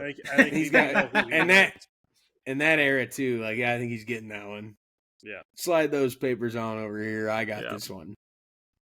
Noonan scores. That girl Lacey's kind of a hooer, you know. Yeah. Like, good for Danny, but Kid's got game. Had a little game, but unfortunately for him, the guy who he needed on his side the most was the uncle of that girl, and he shows up, and all hell breaks loose. Well, it's just like the super classic thing, and I'm sure it's happened to a bunch of kids where you're doing something like that and you don't realize how much time has passed, Yeah. or the outside events of what would cause someone to come home at that moment, Mhm. and you literally just get caught with your pants down, and you're wearing his robe. You're fucked. Getting caught with your pants down is such a true old adage that's still used. Right on the It's money. like, you do, even if your pants aren't down, like the metaphor is like your pants might as well be down because you are fucked. Yeah. Like, it's not a situation that you ever want to be in. Now, if I was Smales, I don't know if I would have beat the absolute brakes off my own bedroom. I mean, just broke everything. I don't know. Yeah, if money but after the day he just had, just fucking Yeah. snapped. That Just is true. snapped. Little cherry on top for you. the one Your thing niece just though, had sex in your bed. the one thing about that scene though, prior to him just busting the shit out of his bed and chasing Danny out the house, old school, just cigs in the house. Like, get done having sex or something. Like, you get it in a lot of these older movies, and like Peaky Blinders, I just watched it like not too long ago. Anytime they're laying in bed, they're just smoking a heater. Like, cigs in the house. You don't get cigs in the house much anymore, and like even people that smoke cigs that much, that they'll step outside. Like, Yeah. it's like it's probably not worth it, but like it just probably hits a little different. And you just Most likely. you just light one up right in the bed, right in the living room. Cigs, and you don't have to worry about all that. In his bed too. That's just the I mean, people used to smoke The cigarettes. disrespect. yeah. People used to smoke cigarettes on airplanes. Yeah. Oh, It was everywhere. encouraged. They'd sell you. They'd sell them to you. Yeah, They said it Looked was like a good for money your grab. health. I can't even imagine sitting on an airplane with cigarettes being smoked. Oh, that'd be a That is gamer gun immediately. Unbelievable to me. And when I was in side note, when I was traveling for work a few years back, and I was up in Philly, there's still bars that off the radar. You go in there, they're just lighting cigs at the bar. Like, I think it's pretty much illegal everywhere now, but I'm sure you can find them in certain states, certain cities, or certain out of town spots that cigarettes are being smoked in the house. Yeah. Or in the house, in the bar. That's just Casper, Wyoming. Go up Really? there. Yeah, Yep. I believe it. I'll be in Wyoming tomorrow. Or for you guys go check it out. listening the day after. I don't think it's available Actually, in Cheyenne. Nah, I doubt it. Well, I wouldn't be doing it, but I don't hate. Like it gives you a different sense of dive bar if you walk in and people are smoking Oh, cigs at the yeah. bar. I'm Oh in. yeah. I'm in. I go Like there at this every point, time. When I'm in Yeah. Casper, I go there every time. yeah. I mean, why wouldn't you? If you can stomach it, why not? I could care less. I don't mind the Right. smell at If it's all. your vibe, fuck it. You know, it's a good bar if people are smoking heaters inside. Yeah. Like Oh, yeah. those are the people I can get down with. So, but I did note that, like, you always see these in the old school movies of just smoking cigs in the house, smoking cigs in the bar. That's just completely gone from our lives nowadays. But I'm here for it. So if I can find one, I'm in. That scene happens. We get back to our guy Carl, who's just teeing off on these flowers, winning the Masters, hitting it. It's 455 yards away. He's gonna hit a 2-iron. He's gonna be about 340 out. Like, but he sinks the 195 shot to Oh, win of it all. course. Yeah, we're chipping away literally in the 195 And we get our 8 out. smashing those flowers, just obliterating them. And he's the ground. He's the grounds crew. He's creating more work. What for are you himself. doing? Yeah, what are you Bored. doing? His little side scenes were were great, Was Bill Murray? and they just didn't even like they didn't mean anything to the movie, but it was a nice. But there was its own plot. Like, it had nothing to do with the main plot, but like getting caught up on what the hell he was doing, keeping him as involved as much as they did. Every time they went to him was so funny. Oh yeah, But legendary. yeah, like scene. you said, creating more work for himself. Like you Yeah. are the one that has to fix this. You don't But he's care. winning the Masters. Winning the Yeah. Masters. Wearing the same hat, musty, dusty, sweaty shirt, Just sweating camel balls, pants, dude. whatever. Oh yeah, Cinderella boy. it's a Cinderella story. Cinderella boy steps up to hit the golf ball. That's where I think it's the bishop wants to sneak 9 in before the rain comes, Yep. and it It starts pouring down rain on hole 1. Not even pouring, because you get the torrential downpour after he's like, we got to finish 18. I think the rain's going to be put off for a little while here. And then- just and his shots are just long and just coming back, Right. like God's on my side. And then no, it's not. He's like, I'm going to set the course record. I'm going to set the club record. Yeah. I would have kept playing, probably. Oh god. If I'm that old and it like obviously it means that much to like your social circle.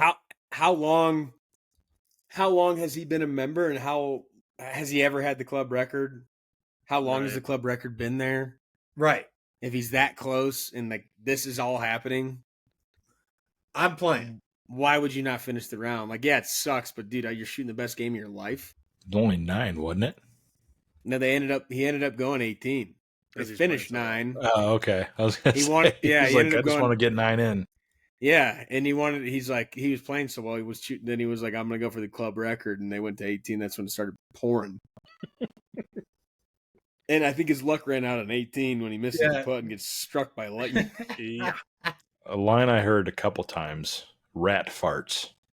that's a good Because one. I think that was on 18. I never even heard that line, but I'm pretty sure Spalding, the grandson of Smales, was saying that too during his hack job up the first fairway. And it just gets smoked. Fucking and Carl just walks away. Like, no, I was never here. What do you do? I looked like he was gonna go putt, like, or take he took his bag. I think he took his bag. I thought he died. He Yeah, just didn't. dropped it there. He just walked away. He left his bag, everything on the green with the. The With the bishop body. died. Yep. Oh yeah. No, he didn't. Look like. No, it looked like he died, but he did not die. Because I have a good point about that here coming up pretty soon. He did not die. I'll tell you that. Really? We'll get there, but he did not die. We go next, and Maggie's pregnant, and she's freaking out. Danny just fucked Lacey. They both have their own baggage. Danny's ready to get married. They got to be, 17, 18? Mm-hmm. Something like that. Like seniors maybe, because he's getting ready for Yeah. college, 17, 18 years old. Maggie's pregnant, freaking out. That scene, whatever, kind of just drama. Didn't care for it. And then Smales calls Danny up to have a talk. He's kind of freaking out, but that's when he actually finds out he won the scholarship, if I'm not mistaken. I think you're right. Yeah. How would you be feeling walking into that conversation? You cooked. Oh, Fired. Get away from my country club. jail. Like, Jail, yeah.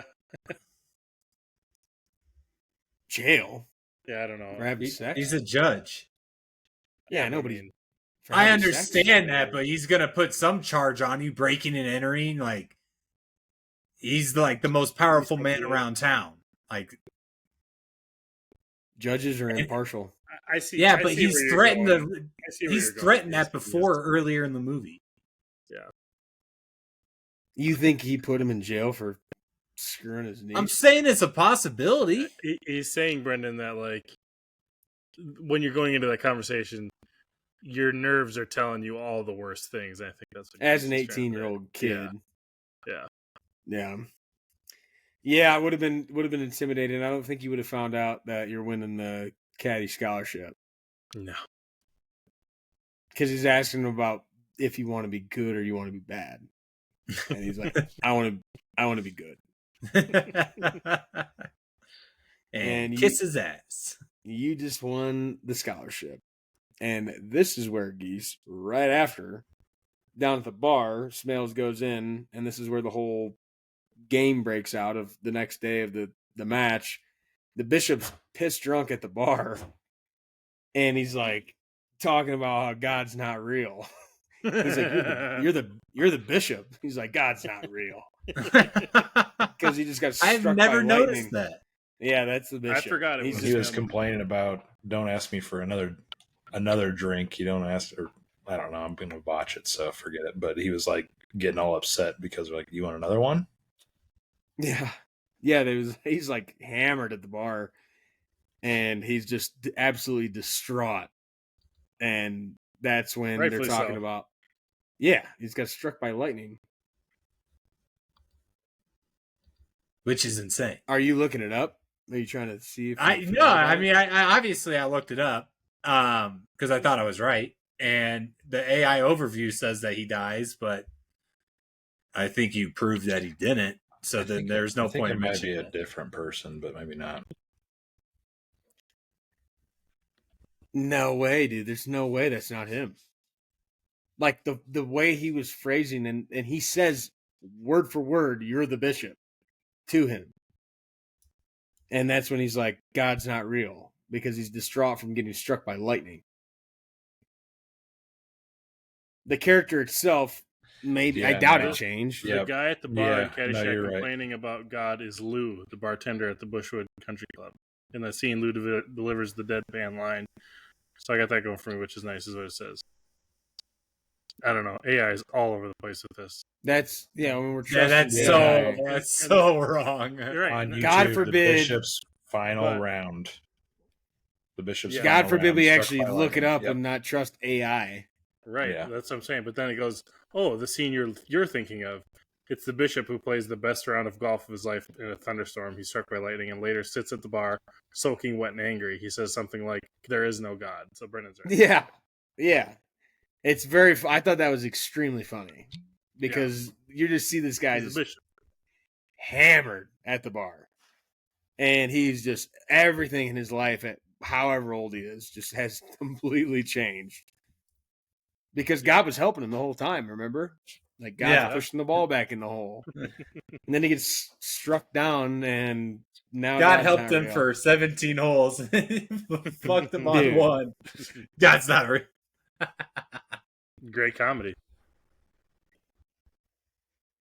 They get the match at that point of Al, Smales, Ty, and then I don't know the other guy. It was the judge, the bishop, and somebody else. Yeah, because they get into it again at the clubhouse. The and then doc. they I think gotta go. it was the doctor. It was the doctor Yep. and Smales versus Al and Ty. And Ty, What was the bet again? $40K. $40,000. That's It was 40, but they went down to when they started. It was 20. It was. Yep, you're correct. And then they upped it to 40, and then it eventually got to 80. That's a lot of money back then. Somebody want to look up what that money's worth? No, I don't. But I felt like Ty had to be sweating because, like, I'm sure he had money, but he's getting pulled into this game. And he's like, I think Smales thought Ty was going to help him out because him and his dad started the club. He's like, my dad always hated you. Right. So I'm going to kick your ass. You know, like, I'm going to go out there and bury you. Especially for somebody that's so nonchalant in the movie. Mm-hmm. You know? Like, happy-go-lucky, whatever. But to then, here's the big challenge for the big money. I'm in. Well, that's what you're expecting, like, that whole time. Mm-hmm. But then it comes up where it's like, Ty mentions multiple times of just, like, being the ball, playing the game. And now he's playing for money. And he has all those checks he's never cashed. So it's like, how does he handle that? Well, he played that night. Right. And he was ass. He was ass at night. I think that's when he knew he was sweating. Because that's when we get back with Carl. That's when we get back with Carl. Just right through his window. Dude. You know the ruling on this? Carl's shit, he he had his own grass he was making, the Bermuda, whatever, the 18 types of grass he said. He's like, and you could play 36 holes on this, go home and smoked it, and you'd be stoned to bejesus. It's like, dude. And he's like, the whole time, Ty's like, can you just open the window so I can try to chip this thing out of it? It's like sitting in like nachos, some sort of food plate. And all Carl wants to do is just talk about how they're pals. And Carl just lives in an absolute dump. Oh. Well, it's like a garage. Like, shithole. Yeah. Well, then he starts feeding him. Smoke it, smoke it. Okay, now chase it, smoke it. Cannonball. Cannonball. I thought that whole thing, and it kind of ended up being true. It wasn't noticeable that he was like fucked up the next day, but I thought the whole time that exact moment of smoking, drinking was going to totally screw Ty out of playing good golf the next day. It wasn't visibly noticed, but he did not play good golf. No. So, like, it's like, did it matter? I don't know, but was it just the pressure? I think it's a good detail. He wasn't visibly, like, hungover, or I think he was just sweating, like, nervous to play. There's no way that helped. Right. But how about Carl just spitting in his own little house? It's on the wall. And then to clean, he just gets out the leaf blower and just blowing shit all over the place. I mean, knowing that it's improv after the fact, like, of course. It's so good. Yeah. Oh yeah. It's not how you'd expect anybody to live their life, but at a golf course. But I know people that live in a funeral home, and kind of, we had similar aspects of that kind of lifestyle. I don't know. I can't remember who that was throughout my lifetime, but knew those people. Al, big dick swinging again next day. Drives his car right up to hole one. Just such a dick. Blasting music. Like, if I'm a spectator to that, I'm getting pissed off. Yeah. There weren't any spectators, though, until they started playing. Well, yeah, I understand that. I'm just saying, if you were at the course during that would piss you off. Just etiquette-wise. Oh, absolutely. Yeah. Any golf. It could be a shithole course. Piss me off. Even in the 80s, like, that's so frowned upon. Can't even imagine what somebody would do today if somebody did that. Any era, you drive a vehicle, like a fucking car, up to the first green or first tee box. It's going to be, Geese and I went golfing. We got yelled at or Lindsay got yelled at for driving the cart. You got yelled at. Yeah. I was on the cart path. Lindsay drove her cart up. It was like in between the tee box and the green, probably 10 yards between the two, but got to keep 30 yards away. and got yelled at by the ranger multiple times. Hard ass. I got another good Matt story. We were playing some course, and we just got talked to by the guy, doing his rounds about speeding, like the guys who are checking time of getting caught up. And the next tee box we have is like we were playing the Blues or something, whatever. I don't know that well what color we were playing, but anyway, it was a big lake. The women's tees and the seniors tees were kind of up to the left where you didn't really have to hit over the water. And then the Blues and the Blacks or whatever were up on a hill that you had to hit over the water. So we've got to drive our carts all the way up to park, tee shot, drive them back down. We just had the talk. You guys are behind. We need you to speed it up.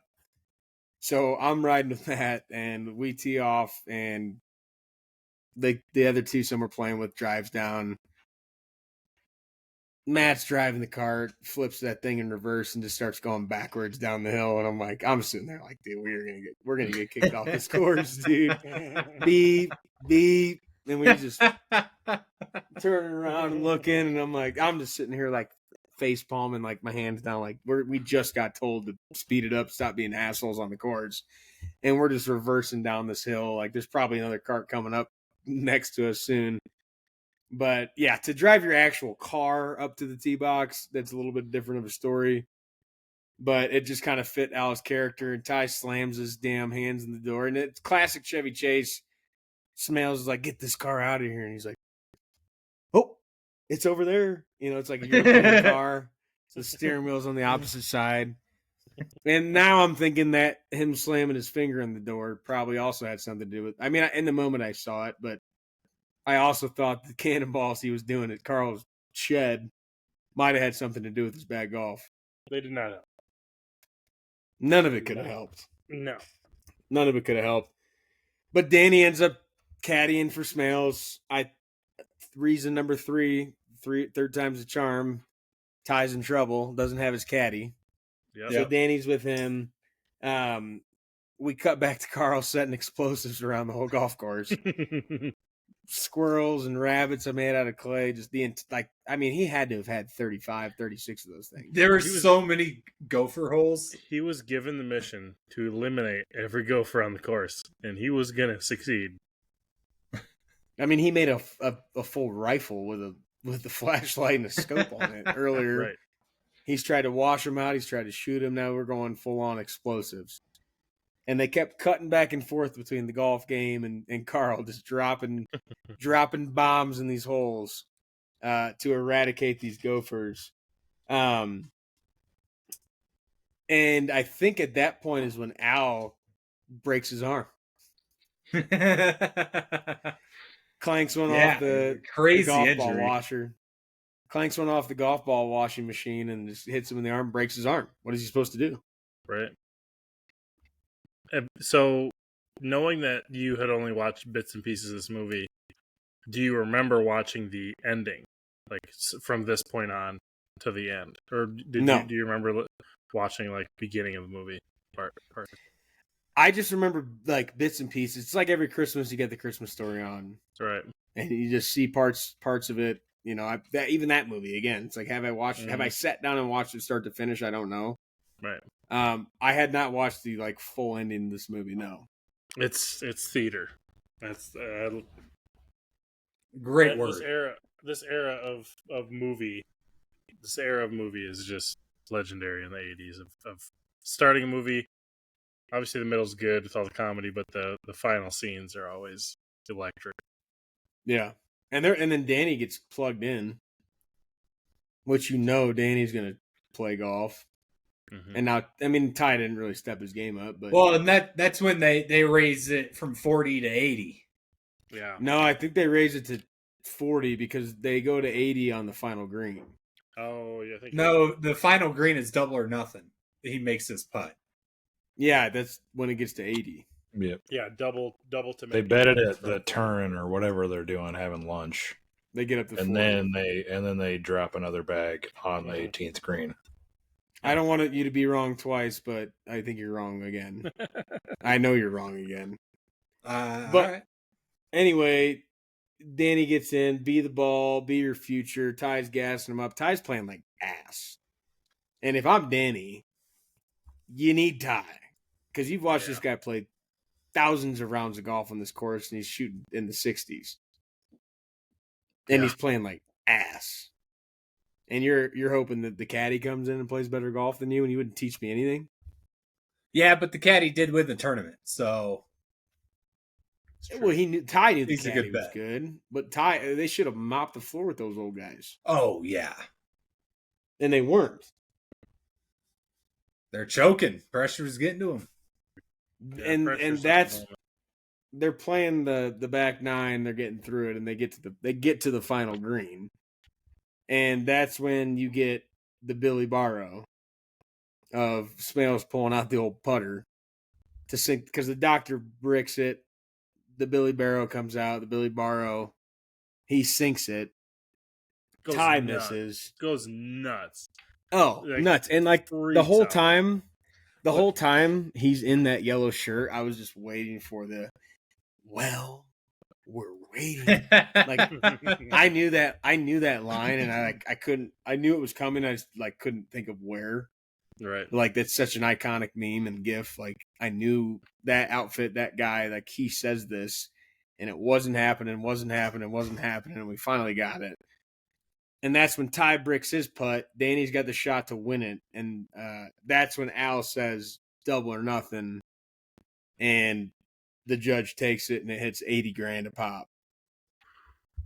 And he doesn't nail the putt, but we got Carl. And Carl sets off every goddamn explosive across this country club. First time watching the movie, you go, wait a minute. Like, what, he missed it? Like, that's not what's supposed to happen. It gets you. I was also thinking, too, like, you knew he was going to blow the fuse on that. And you're just like, when? Mhm. And I think the fact that the ball stopped right before the cup is like,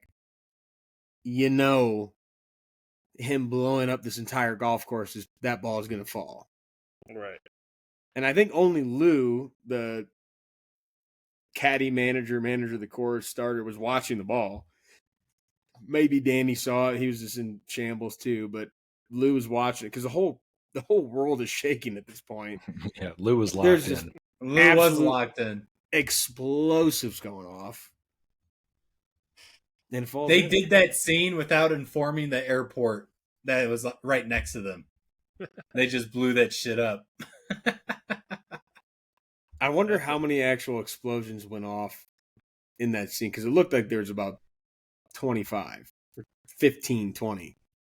You know what I mean? Like there are just massive divots across it. That course is ruined. Like they're closed. They're closed for The a whole long season. time. Yeah.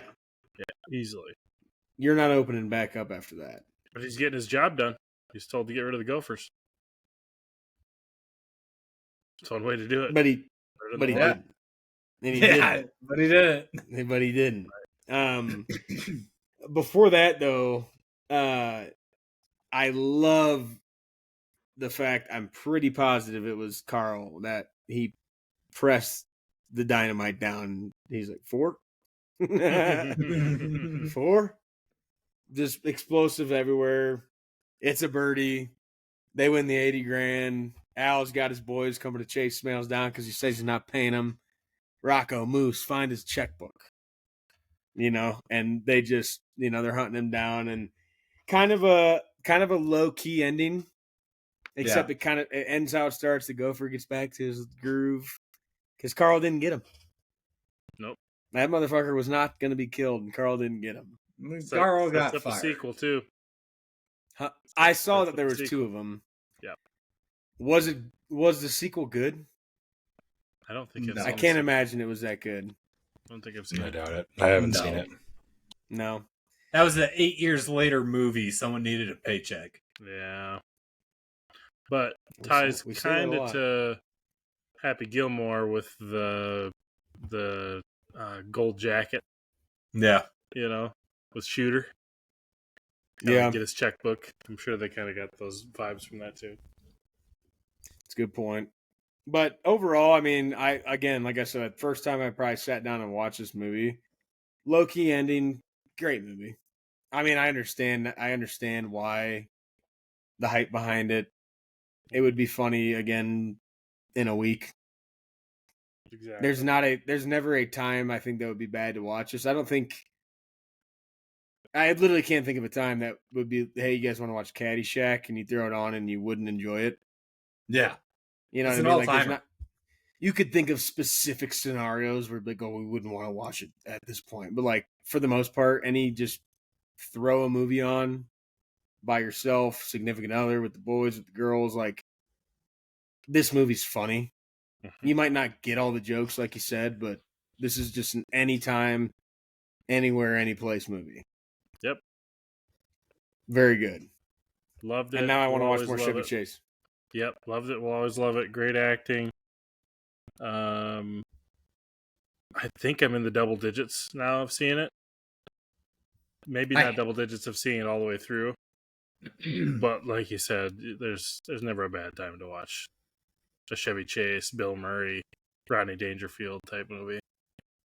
This is one of my dad's all-time favorite movies. So I grew up from 3 years old watching this. And like that was the comedy movie he always put on growing up. So it's like I have history with this movie. That's why I probably have bias towards it, but I just absolutely love it.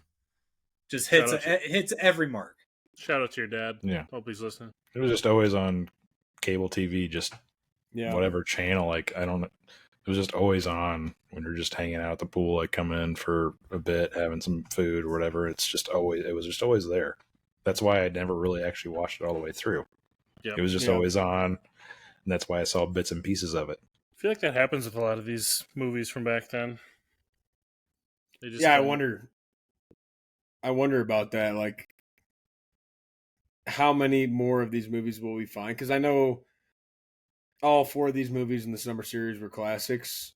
I had actually watched the other 3. Vacation probably less as Goonies and Sandlot, but this one I was like, when I watched it, I was like, I really don't think I've ever sat down and watched this from start to finish. And there's got to be plenty more out there that you've seen 1,000 times without ever watching it. You know, Yep. it'd be an interesting category to try to find movies that we think we've seen 1,000 times without ever actually watched it. These are gonna be hard ones to rank. I tried to pre-rank them, and I think that I maybe already changed in my brain. I think the last time that we did it, we just ripped 1 through 4 each, and I think you and me were. I think me and you were exactly the same. Caddyshack for me is number 1. If we do it again, I'm going to shit myself. I personally will go Goonies 2, Vacation 3, Sandlot 4 for me. Okay, we were. I have proof for the last time our Excel sheet was edited that you would have known the last time I typed that I wasn't lying. I had it Caddyshack, Goonies, Sandlot, Vacation. Ah, okay. I'm with Trav on this one. That's my ranking as well. Yep. What, Caddyshack, Goonies, Caddyshack, Vacation? Goonies, Vacation, Sandlot. Great Okay. movie. In that order. Bring it up. Close Look 4. It's tough. It was Yeah, very hard. I got Goonies, Caddyshack, Vacation, Sandlot. Respectable. Yeah, I think for myself, Sandlot and Vacation were interchangeable. I think Goonies and Caddyshack were above them. Yep. Easy. And you can't go wrong by having Goonies as number 1. So there is no loser here. No, great series. Good call on the summer series. I think people enjoy it.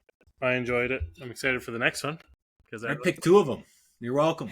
Excited for the next one, he says. Well, without further ado, let me talk to you a little bit about it before Chris shows you the wheel. We decided with the new movie coming out exclusively on Netflix, Happy Gilmore 2, that we were going to roll with an Adam Sandler series of Happy Madison Productions or Adam Sandler lead. We excluded all the movies that did not have Adam Sandler as the lead. We excluded all the Happy Madison production movies that did not have Adam Sandler in it because we know that's his production company. These are only Adam Sandler lead movies. You're going to see the wheel. You're going to have a few that aren't on there. It was tough for Critter and I to nail them down and knock some off, but we know we can't have 57 movies on the wheel. So we've got about 20. I didn't actually count, but I think it's roughly 20. Some of them won't be on there. You can find them, but we wanted to include the heavy hitters. We wanted to include some that were dramatic. We wanted to include the rom-coms. We wanted to include some that maybe none of us have ever seen before that we didn't even know. Maybe they're too old. Maybe one of you guys did and we didn't, but we wanted to include a good blend of the all-time Adam Sandler movies, and I honestly think most of them are, regardless if I've seen it or not. So without further ado, Critter for the Wheel, the Adam Sandler month. We'll have to do a special little production on Happy Gilmore 2, a special little shorter episode when that comes out. I'll to give you watch guys it. the list so you can read it for a sec. Here's the list that we ended up on. Love it. Wow, it's crazy how many of these I've seen. Yeah, there's still a handful. There's a couple that I was like, No. we have to keep them because I haven't seen them or remember them. Most of them Yeah, I've there's only a few. seen once. So that's good. Have you seen Sandy Wexler? I have not. I think me and Wait Smith a watched that one in college. Guys, Oh, you boy, don't have I already eight. said. You don't have 8 crazy nights on here. Already talked about it. It's a Already Christmas talked about movie. it. Deal with it. Christmas. Yep. It'll be there. I'm It'll all right be in with it not being Christmas. on there. I get it. And it's animated. That We had- movie we- fucks. I understand. We had an animated movie thought. And we had a Christmas movie thought, and it hit 2 categories. We couldn't include it. I was not happy about it. I have a pick that I want us to hit, and that's what I want it to be. I have it locked in. I hope nobody else picks it. Well, we can just let you go first, or we can just make you go last. And Make me hopefully go no one last. Picks it. Okay. That is the list of movies. There's plenty more. 8 Crazy Nights definitely made the list. It got cut out because of animated and Christmas with all the movies we had. It will be involved. We didn't forget about it. Believe me. Let's get the wheel pulled up. Trav's going last. We can go alphabetical order would work best. Alex, Brendan, Chris, Trav. That makes the most sense to me. Alex is the defending champ. Alex, what do you got for us? 51st Dates. 51st Dates is a good movie. I'm trying to think, it's the thing is like, you can look at this wheel and be like, I want it to land on this, but it really doesn't matter. So I'm going to go with one that is widely renowned as his worst movie, and I've actually never watched it because of that. I'm going to pick Jack and Jill. Solid Because pick. I now want to watch it because of that. Critter, what do you got? I'm trying to telepathically tell Crit to not pick my movie. Anger management. Good. It wasn't it. All right, Trav. What's your guys' guess What of are we what I was hoping? going to pick? What is our guess on what you're going to pick? Can you give us any sort of hint? Adam Sandler's in the movie. I can give you sports are involved. Little Nicky. Could you just tell me like modern or not modern? It's newish, yeah. Murder You have to give Mystery us a buck if we guess it. or Uncut Gems. Yeah. I'm going to say Gems. Hustle. Was it Uncut Gems? Yep. After I said Murder Mystery, I'm like, that's not Trav's vibe. So you already I guessed. know it. So I you have guessed seen- twice. Yeah. So you guessed twice before me and Chris guessed once, and No. Trav gave it away. That's bullshit. No, Crit It is guessed before I did. I don't know what he said. Well, that's your fault. Anyways, Good podcasting. Said Little Nicky. spin I that said you're an shit. idiot. All these are good. You're wrong. I'm excited. Uncut Gems. All right, that's it. We're spinning it. Uncut Gems. Jack and Jill. And Anger I forgot Management. year 2. Anger Management, and then whatever Guy said. 51st Dates. 51st Dates. Great movie. Spend that shit. All of them. I'm not mad about any of it. No. I cannot wait to watch any of these. We will have to do a special episode for Happy Gilmore 2. We just have to. Oh, come on. Oh, Come on. Go, Nelly. go. Wow. Come on. I do this shit. What are the odds on that? One in. I do this. I mean, they're 50-50. I've never 20. seen this. 1 out of 20. Wow. Everybody says this movie is ass. So I never I've had watched people it. say it's good too, though. I've never heard a single person say that, so I'm interested now because maybe I I'll think believe it's I've good. I don't know. I believe I've watched like 10 minutes of this movie. Have you guys ever seen this? Anybody? No, I've 10 seen minutes? a snippet. I think there's a pool scene I've seen. So Yeah, nobody's That's about actually the extent. nobody's actually sat down and watched this. No, not that I can remember. Okay, No, that's good. I love that. avoided it. I thought it was bad, so I never watched it. Sweet.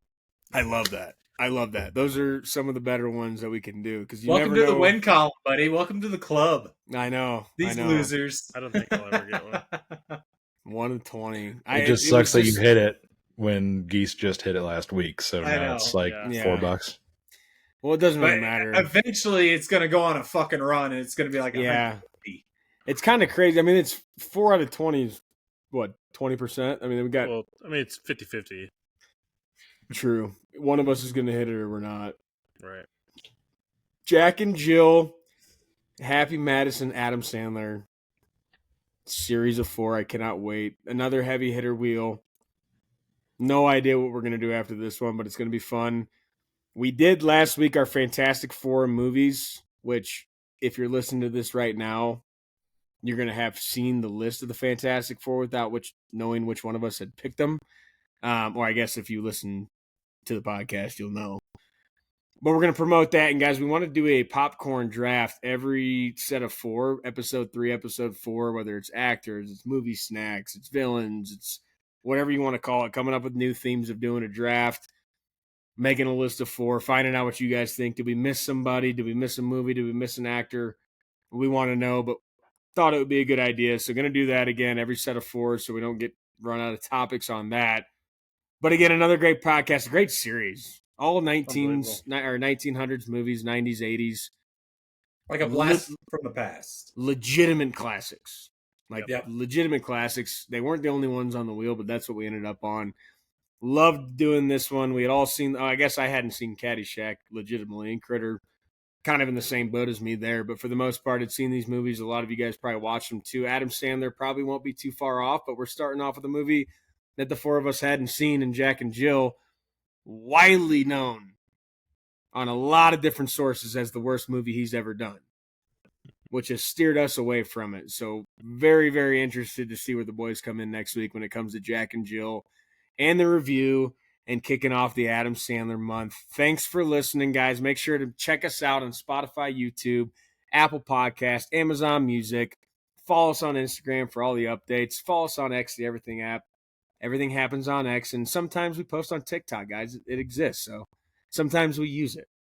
And we talked about the F1 movie today. We've talked about Jurassic World. We talked about 28 Years Later. We're going to continue to talk about these movies because you got to get out in the theater. Some of these movies just hit a little bit different when your ass is in a seat, hopefully a recliner. IMAX, we found out, not always recliners. So think about that before you sign up for an IMAX, if that's the determining factor of how you want to watch a movie. It honestly wasn't that bad. It still sucks. It's a regular seat. I'm conditioned to the Barkin' Lounger. It's like stadium seating at that point, but still an electric atmosphere. See it in IMAX. It's worth it. I think it's worth it, but know what you're signing up for before you go. And when you grab your extra large popcorn, or you're popping your popcorn on the stovetop, you're popping it in the microwave, you're popping it in a little vacuum machine that I got where it just flows out the top. Find a different item to pop your popcorn at home. Toss the microwave out the window. Not literally. They're useful. Maybe some hot dogs. But when you guys get your popcorn, you're not going to eat it without salt, and you're not going to eat it without your extra butter. Catch you next time on the Adam Sandler series. Extra, extra butter on the corn for me. Extra, extra butter. I hope they don't charge a fee. But it won't matter anyway. I got a good movie to play. I'm gonna ask my friends to stay extra butter for me.